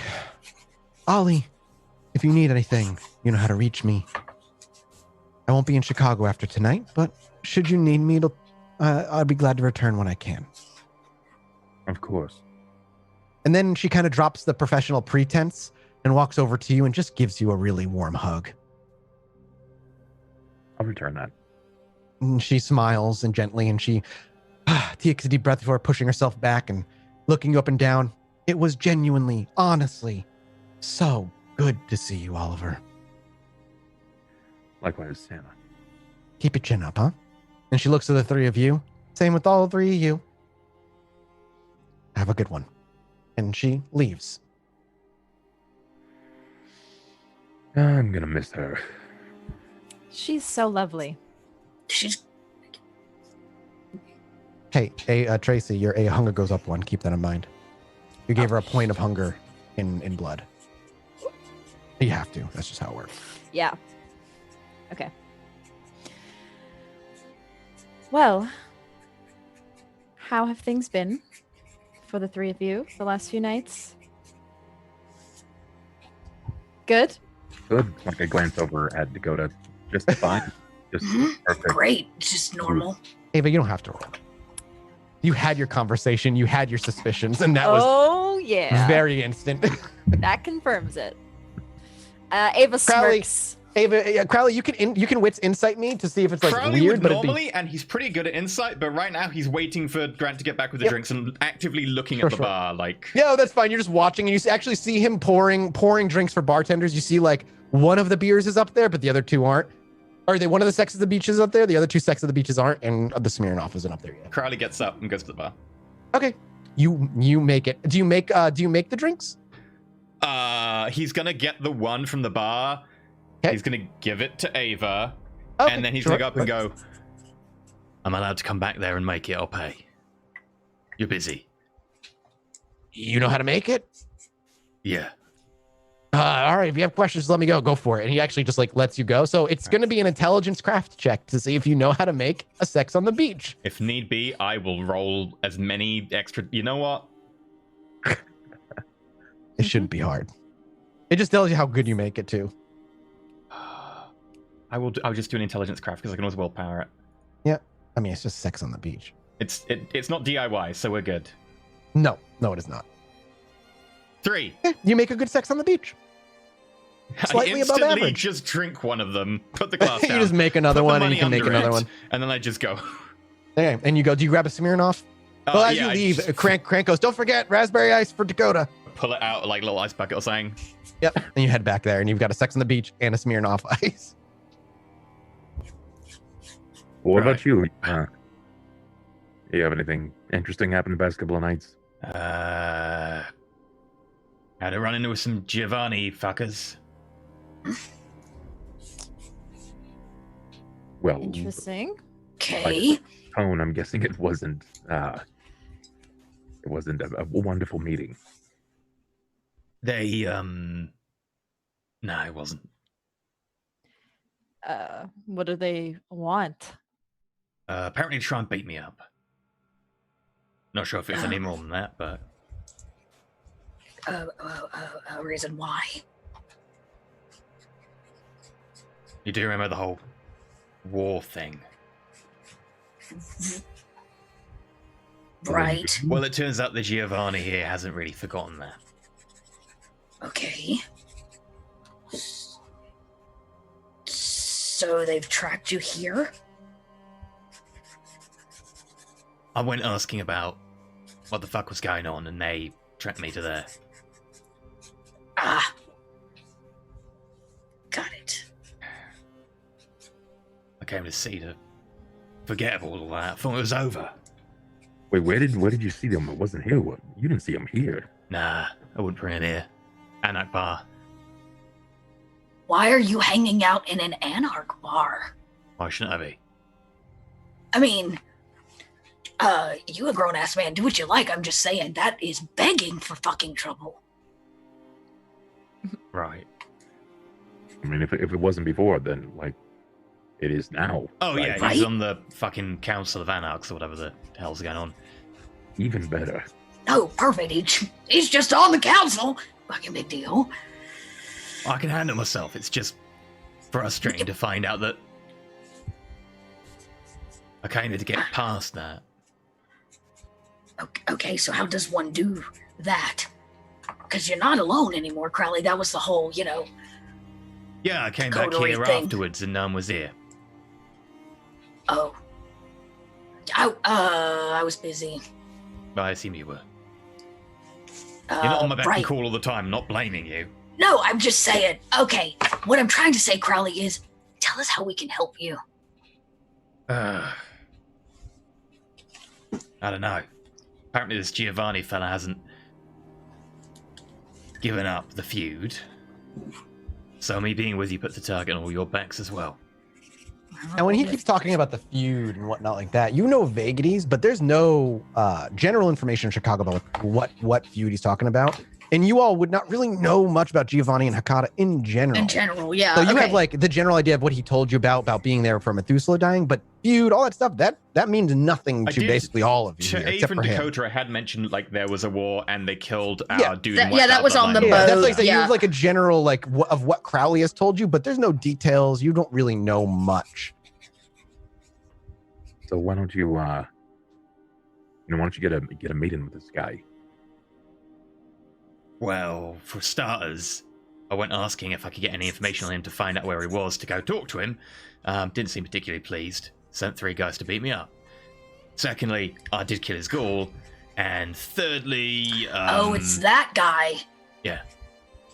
Well, we're not that many. And thirdly, he might be wanting to do something that will possibly destroy the fabric of reality. So, you know. So does he know that you killed the ghoul? Well, probably. The ghoul did get in a cab. Right, but you weren't seen. Right, but even if he didn't show back up, he could just call up a wraith and say, hey, is my ghoul there? And then the ghoul would show up and he'd find out. Death powers, baby. Okay, so... we know someone's dead. Hmm. But then I think you probably gotta see this guy. Yeah. Right. Turns out he was kind of a fan of Augustus Giovanni. I don't know what that means. Right. yeah, me neither. Help. He was the sandwich who we, in New York. And how does he know that you did the thing with the thing? Because pretty much my entire bloodline was entirely focused around doing the... maybe not to him specifically, but in general. Right. So, I mean, he's gone. Ain't no bringing him back. Well, yeah. They're just gonna hunt you to the end of time. You have met kindred, right? We tend to hold grudges. Sure, but having a bunch of random ass people kick your ass in the middle of a bar doesn't exactly serve a purpose, other than what? Nah, I'm trying to figure if it was a message or whether it was just a very poorly armed group of people who wanted to bring me to him, kill me. I'm not sure. I didn't really give him a chance. I tried to calm things down and ended up killing one of them with a brick. Well, that's gotta look at least a little bad. Well, I come I'm after sure me, I we'll- have to send a message back. I'm sure we'll hear from him again. Yeah. I'd rather choose a time and place, though. Oh, yeah, and he's into the whole load of stuff which might destroy the fabric of reality, according to, Rose, so... How many people know this? Which part? Well, the specifically the part about him, destroying reality and all that. Well, Rose told me, so take that for what you will. But... from what she said, if this guy follows Giovanni and all that jazz, apparently wants to kind of make the veil between worlds destroyed, and well, that could have several different effects, from basically destroying everything that we hold dear to making, people with my sort of power set really powerful. Or possibly just making a whole load of wraiths appear, go immediately to Chinatown, join in with your sandwich, and then fuck knows what happens. Really not a fan. That sounds like some What do you mean, crazy... join in with the sandwich? Right, so where the sandwich is, she's kind of causing the veil to be really thin. Yeah. And our clan can Been do a lot there. of weird stuff with race. So if she's calling race to her, because, well, Chicago's kind of a big fucking beacon to them. Not sure. She might be able to just eat them up and wake up, or get superpowered, or extend our powers even further. I'd rather not have something like Chinatown covering the entire world. But what you're trying to tell me is these wraiths are basically batteries for the Methuselah. A way to charge her up? I mean, maybe. You saw me use one like that. Although, that said, I was going to say they're still living, breathing people. They aren't. Very much not so. But they're still people. That's the usual La Sombra MO, huh? No. More like a... Dealing with spirits? More like a Carter thing.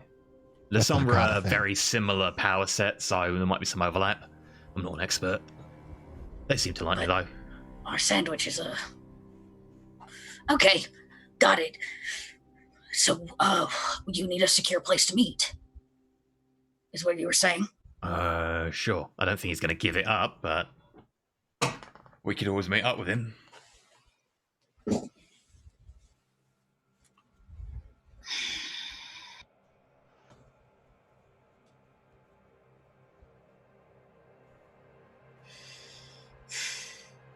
Oh, and thank you again for all the... I'm very carefully, like, not showing Ava. I'm just being like... Right. Yeah, I went through an entire one last night. Great. I'm glad it's working out for you. I'm sure there'll Well, be look, more without where that, came I would from. be in a bit of a state, so thank you. You are welcome. You done something If different you with your keep hair or something? eating them, I'll keep reminding. I lean forwards into the cup and I'm like, okay, right, you're being unusually kind of nice. What's wrong? What? I can't be nice. Oh, yeah, I that's can be normal. nice. I can be nice. Sometimes. Speaking of hunger, I am a bit hungry myself. Anybody else? Should I run and get a refill? Actually, Dakota, that will no longer be necessary. You're all fixed. Wait. You're all fixed? From what it seems, I had a little bite to eat last night and there were no issues. I didn't want to throw it all back up. So I think we might be back in the regular kindred business. Nice. Not having to resort to animals. We need a munch. I'm hungry. I agree. I've been busy the last few nights, so it's not really been I should eat. I'm pretty hungry too. I think we should all go together to celebrate. Group outing. That's great. A group hunting trip. Now, for the most part, we're not going to worry about the details. Ollie, I know you're looking to feed off a very specific thing, so you will be able to attain that. Don't worry. Animals are not hard to find. Okay. You all may, I'm going to say, you may all feed down to beyond Crowley. I don't know because he has to eat, but everybody else may feed down to one. We'll say the hunting goes by relatively smoothly for the night, and it is a genuinely enjoyable night of coterie, spending time. Nothing weird pops up. Nothing trying to kill you pops up. You're able to spend time out together and rather enjoy a night and dinner. Doesn't take too long. Crowley's definitely a bit of a sour note. Yeah. He can drink some beer and stuff. I mean, I'm sure. I bet I return to the 7-Eleven now as much as I can. What a great feeding ground for assholes. It's true. Yeah, for just really horrible people. So, but you know, I could kill Crowley, and then you could. Someone being an asshole do you doesn't need mean more? they. Nah, I've got plenty. But someone being an asshole doesn't mean they should die. You just look so sour-faced. I left an old life. Spent 22 years being trained for one purpose. Do the purpose. Get the fuck out. Lose everyone. Come here. Think to start over. And some asshole decides to follow me. So I'm not exactly pleased right now. I lost a lot to do this. Hey, I know. The real question is, can we help? I know, you guys are very good at a lot of stuff. But I'm not sure ending wars is one of them. Hey, 10 years ago we weren't good at anything, so... And Dakota just read The Art of War. That is progress. And in fact, I know a thing or two about... Not really. I have some learned knowledge of war. What I'm trying to say, Crowley, is you don't have to fucking deal with this on your own, right? Like, that's the idea. Oh, I appreciate that. I just don't really see a way out. Other than going through. Hey, that's the kindred way, right? Go through it? Yeah, but I don't exactly want to go through and start another mini war in Chicago. At least it's only one Giovanni this time, but... We got shitty people creeping up all around us. Yeah. So. Well, shitty people I can deal with. And this place, if you haven't been able to notice, it's kind of like a pot boiler. It feels like it's getting ready to pop off at any time. So then we need to be ready. How do we do that? I don't know. I think I need to make it back to the bar. I gotta check something. You're not far. Getting back to Okay. the bar is something you can just do, you know, relatively quickly for this night. Yeah, I'm gonna check my computer. Okay. And what are you checking specifically? I'm gonna check every thread, every post that I put out, see if anything is returned whatsoever, to see if any messages have come to my inbox or anything like that. The last thing you checked when you were there was Rowan. You were trying to find, that's where you ended up meeting him. Yes. You also put out another thread. I put out 3. Yeah, sorry. I just have messages. So can you just give me a quick reminder? Let me get my notebook out. Well, one was on the hunt. for Blood Malik. Hunt. Yeah. Well, that will simply actually have been deleted. Yep. You may not have deleted it, but it's gone. I also put something out regarding Zach, and then about Rowan. Rowan, yeah. Which we're working on right now. There's been no answer on Rowan. Also check the most recent threads to see what's been put out there. Sure. Let me type you the different threads real quick. And as far as the Zach one is concerned, do you remember exactly what you asked about Zach, or is it just info on Zach? It was info on Zach. I think it was Zach's death. I think it was Zach's death. Oh, about how he died or why he died? Because don't you know Dakota ripped his head off? Yeah, I think it was Okay. how. I think it was. Everything that I've done has been very vague up to this Yeah. point. So I think it was a matter of how. I wanted to get it out there before. Sure. Everybody about it. What you see on that thread in response to how Zach died, it simply says "Hungry Hound." Yeah. And then the last one. Oh shit. Oh, that's true. But the very last one that I put out was alluded to someone going after the prince. Yeah, that was. Yes. Galahad. Yeah, that's what it was. That's why I was like, oh yeah, that's right. There was a 4th thread. It was a thread you sent out. The response is a singular word. It's 2 words. It just says guard tower, and then it has a location underneath it. Not in like latitude, longitude locations. I'm gonna scribble that down. Scribble them down. When you have a chance to cross-reference where that is, we can tell. I'll tell you where it is. But for right now, because you're still the coterie still out there and stuff, you quickly just scribble down some things, and you power down the old PC. Was there anything more on Rowan at all, or any Nope, nothing. Okay. Nothing. All right. Guard tower. Okay. At this point, I'm just playing the waiting game, waiting to hear from any You of the got you got people from the venture board you're looking to talk to. There's a bunch of people you're still looking to talk to. Yeah. Is there any more conversation the coterie would like to have? I wanted to grab Dakota as we're going back to the bar because I need to grab something from my van for her. Absolutely. As people enter and so on, Crowley's just like, Dakota, can I borrow you for a moment? You're muted. I said, yep. Right. Need to get something from a van. You were talking about Sun Tzu the other day, right? Right. Yes. Right. Personally, think he's a little bit all over the place. Good advice, but it applies to loads of different stuff. So, Well, that's why I liked it. well, yeah. But I got you something a bit more application to the Camarilla.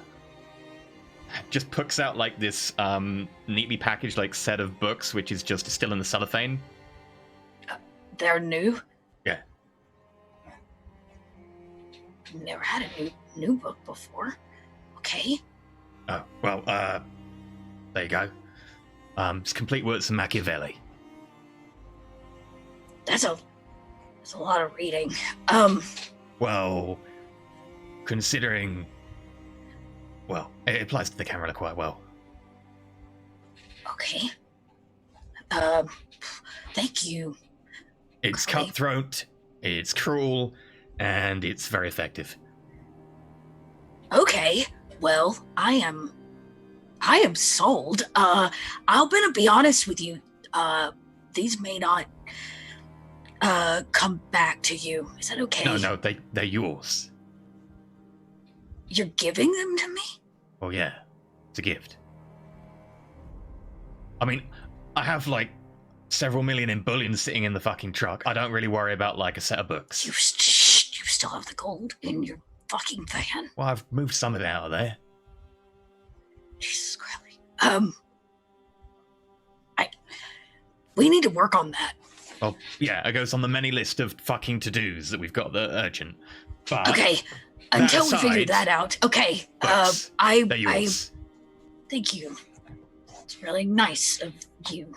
I thought the one quote you'd like would be, if you're going to do injury to a man, do it all at once, so that it's all the more forgotten. If you're going to do him good, eke it out over a long term, so it maybe save it all the more. Brutal. Agreed. I That's appreciate paraphrasing. it sounded legit to me. I haven't read the books, remember? Well, it was Just play several it hundred off. years ago, so it's translated for modern language. It's a little bit easy to read. That's good, because easy is good.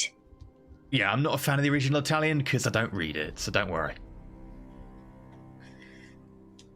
Every time he says something like that, Dakota's like, "Yep, doesn't mean anything to me." Nope, I don't know what he's talking Yeah, about. exactly. Translation, So, Italian, on bucket. that awkward transition before you walk in, that does give obviously Ollie and Ava some time alone. If there's anything they want to talk about, they have a few minutes. If not, we can push forward.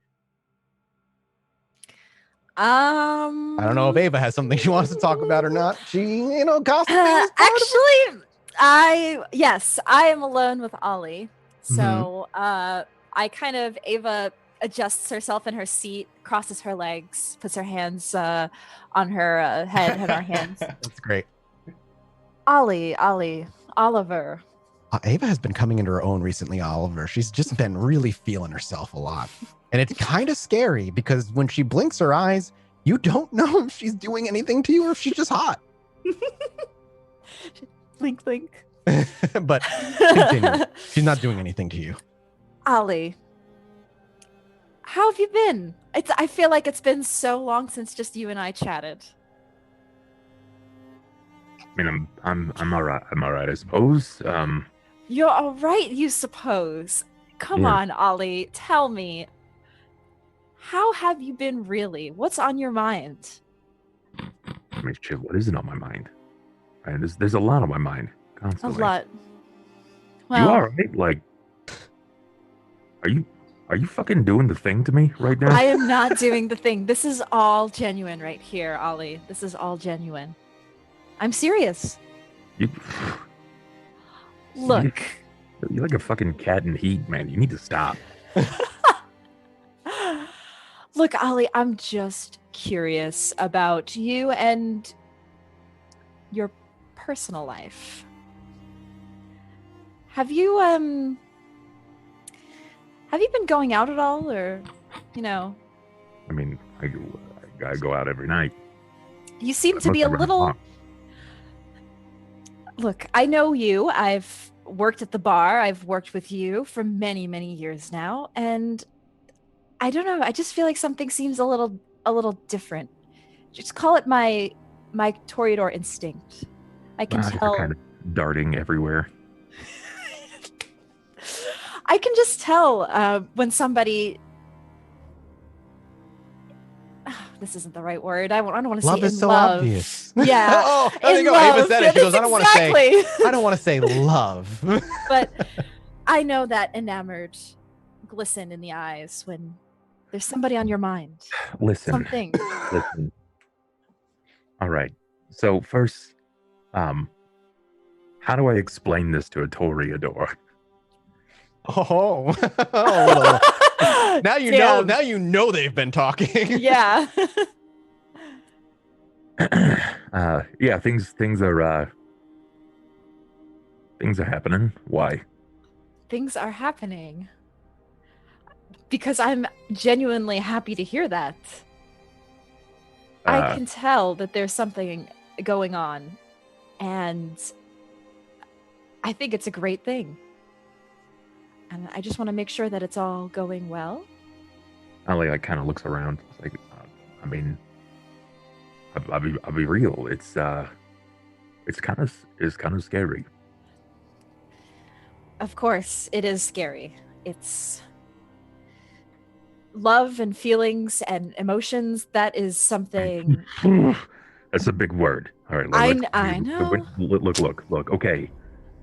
I at the moment I'm in likes, and I'm still trying to figure that out. But I asked her out. You did. Yeah, and I don't know how she understood me with all of my feet in my mouth, to be honest. But she was able to. She said yes. I think she said yes. You know, you two are actually adorable because you both have the same unsureness about your words, and if you're saying the right thing and you're nervous that you're gonna mess up. And I want to tell you the same thing I told Dakota, because she did come to me about this beforehand. This is going great. That it's okay to take a risk. It's okay to mess up, and it's okay to be unsure about things.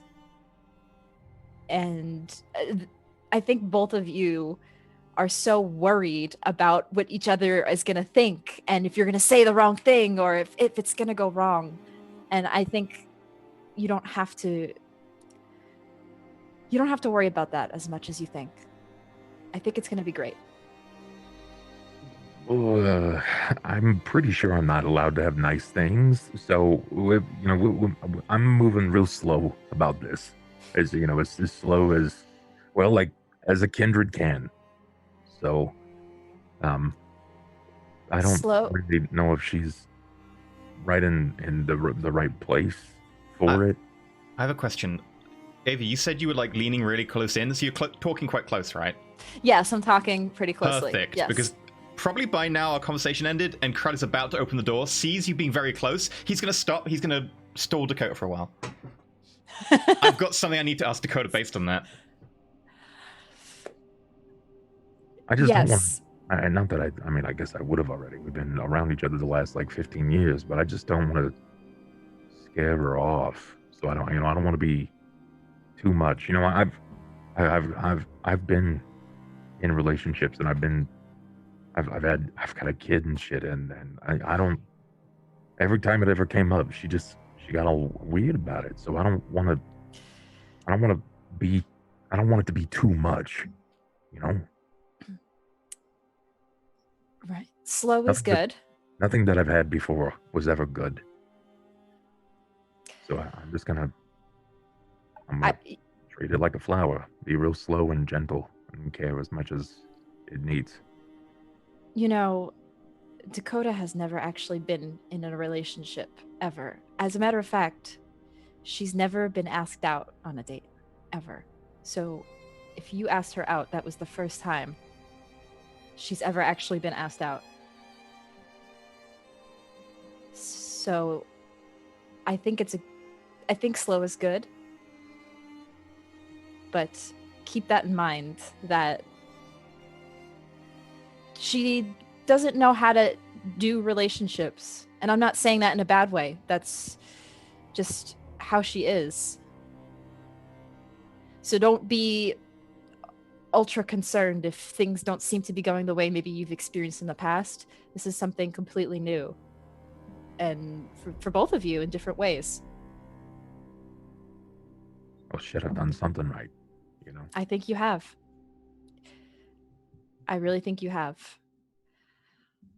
And I'm genuinely rooting. I'm here to help when I can. I'm here to help if you ever need somebody to talk to, or if she does, and I will do my best to help. I'm not trying to spill all of her secrets here. I'm really just trying to give you some insight on what I've learned from Dakota.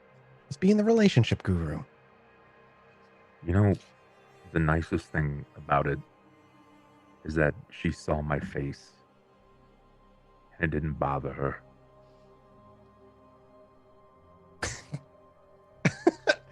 I'm sorry. Ava just has to be like, good for her. Right. Fucking crazy bitch. Yeah. I'm sorry. Just watching Tracy just go. I'm just like, Because, yeah, that's about the yeah. answer that I would expect out of her. But we will, from there, in that weird kind of like lingering conversation, cut to the outside for a last scene as we see Crowley open the door. And You're then like kinda bump stop. into you Yeah, as you, yeah. you stop the momentum. I've got. Sorry. Firstly, start with the prince. Probably the best one for this. Anyway, I've got a couple of questions. While we're separate from the others. So like Ava was talking about being with Saito and stuff, and then she mentioned like an ex and someone else. So her and Ollie. Her and Ollie Borkin? Are they a thing? Not that I know of. Oh, it's just I was just wondering. I cracked the door open. I don't think she knows, and she can see them talking animatedly and very closely. Yeah, you can see him talking. Crowley, and I reach and I pull the door closed again. I mean, they're close, but that's just, I mean, Ava's I'm tits like, out first. They often have Kinda very girl. intimate talks. I'm just wondering.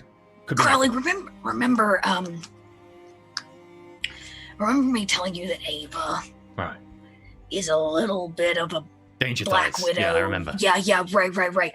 That is, I gesture inside, kind of just how she is. With everyone. Yep. That is pretty much. I mean, let's be real, Crowley. If I looked anything like her, I'd be that way too. So, Dakota. Only if you want it to be. What? People aren't just Crowley. what they look like on the outside. Okay? yes, I grab him by the shoulders. Well, one hand because I got Yeah. books in the other. I know All right. that, and I'm working on that. But what I'm trying to say is, she's on that like supermodel scale level fucking hotness, and we all know that she gets things certain ways. I'm gonna assume right now she's probably making it very awkward for Ollie, Right. based on the last few nights, and I get things differently, right? By like say putting holes in people's skulls and dumping salt in. So what I'm trying to say is Ava is a bit of a flirt. Right. So she's not with Ollie, or I'm very confused. Ava is with whoever she wants to be with. So she might be with Ollie. Okay. She's not, hopefully. Hopefully. Okay. Hopefully. Yes. Okay. Other question. Based on the last few nights. What happened the last few nights? Did I miss something?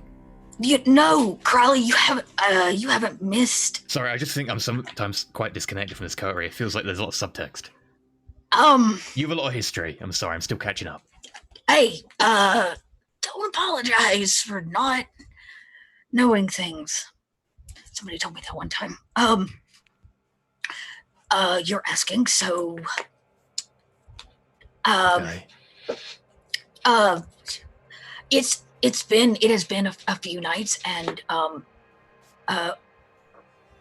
Ollie and I have spent some much needed time together. Well, good for you. It's been a Thanks. stressful few months.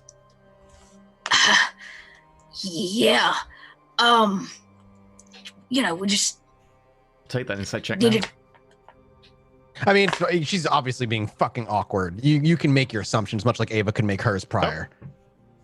Nope, I'm just being Right. really fucking Yep, awkward. she's just being real awkward. Look, that's good. Everyone needs time to blast some steam, even kindred. Yeah. Whatever that means. Relax. Because clearly we're talking about two different things. Get some downtime, you know, when you chill. Oh, yeah. When you catch the vibes. Yeah, we Like you just spend some time with a friend and you just relax and you have, you know, a good time and you just spend time away from we like cleaned work. my boat. Yeah, that's, I guess it's, for some people, relaxing. So says Ollie. And if you go like at that point, like, okay, and you like check the door, Right. they're done conversing. They're not like leaned in chatting. They're just having light I think conversation. they're done with flirting, so. The door opens and Thanks, Crowley, for the heads up. Well, and it's like he says what? Dakota just walks by and all four of you head to the I back probably of the pat room. him very gingerly on the chest as I walk past, and again saunter into my stool in a very awkward way. Oh, I back make- room. You all in the back. 70 Oh, years, we're all in you the back think room. what Yeah, he is. I make eyes at Ollie like this is about Weird. to blow sky high. Yeah, this shit is awkward. Meanwhile, Crowley comes in they're looking giving very you confused. obvious like blinking eyes. Like everybody's like aware. I'm also carrying a packet of books, brand new books. Yeah. And on that awkward note, as Crowley's like, what the fuck is going on? Like, you guys are weird. And Ava's just like got all the rumors in her head and whatnot. We can even pan from there and leave on that kind of uncomfortable gathering of play of the coterie as they spend an uncomfortable night trying to drink and not talk about the things that they all want to talk about. Oh, Basically, God, we're Dakota and Ollie. So bad at this. It's great. It's fantastic. And on that lighthearted note, one of the very few times we do such a thing, we'll leave the episode there. And we'll return next week for likely a much less lighthearted episode. Likely? Likely. Likely. I That's can what never you tell think. you The which way entire something's next going to episode is go. a bottle episode set around the one table where we discuss Ollie and Dakota and try to explain to Crowley that it's relationship issues. Reroll. You might as well roll me your one stain check right now. Oh God, I'm so afraid of this. It's a 1 in 8. 1 in It's 4. honestly, if you hadn't hucked the brick at his head as they were leaving, Here we go. you got good dice for this, though. I think, right? Oh no, it's a 1 in 8 chance. Okay. That's pretty high. Not for Crowley. Oof. Okay. Hey. Manatee sticks. Well, that's it. Whew. We did it, gang. Honestly, that was good. That was a really good show. I feel like I'm living my that best episode. high school life in front of everyone. Yes. It's Dakota kind of has to go through it.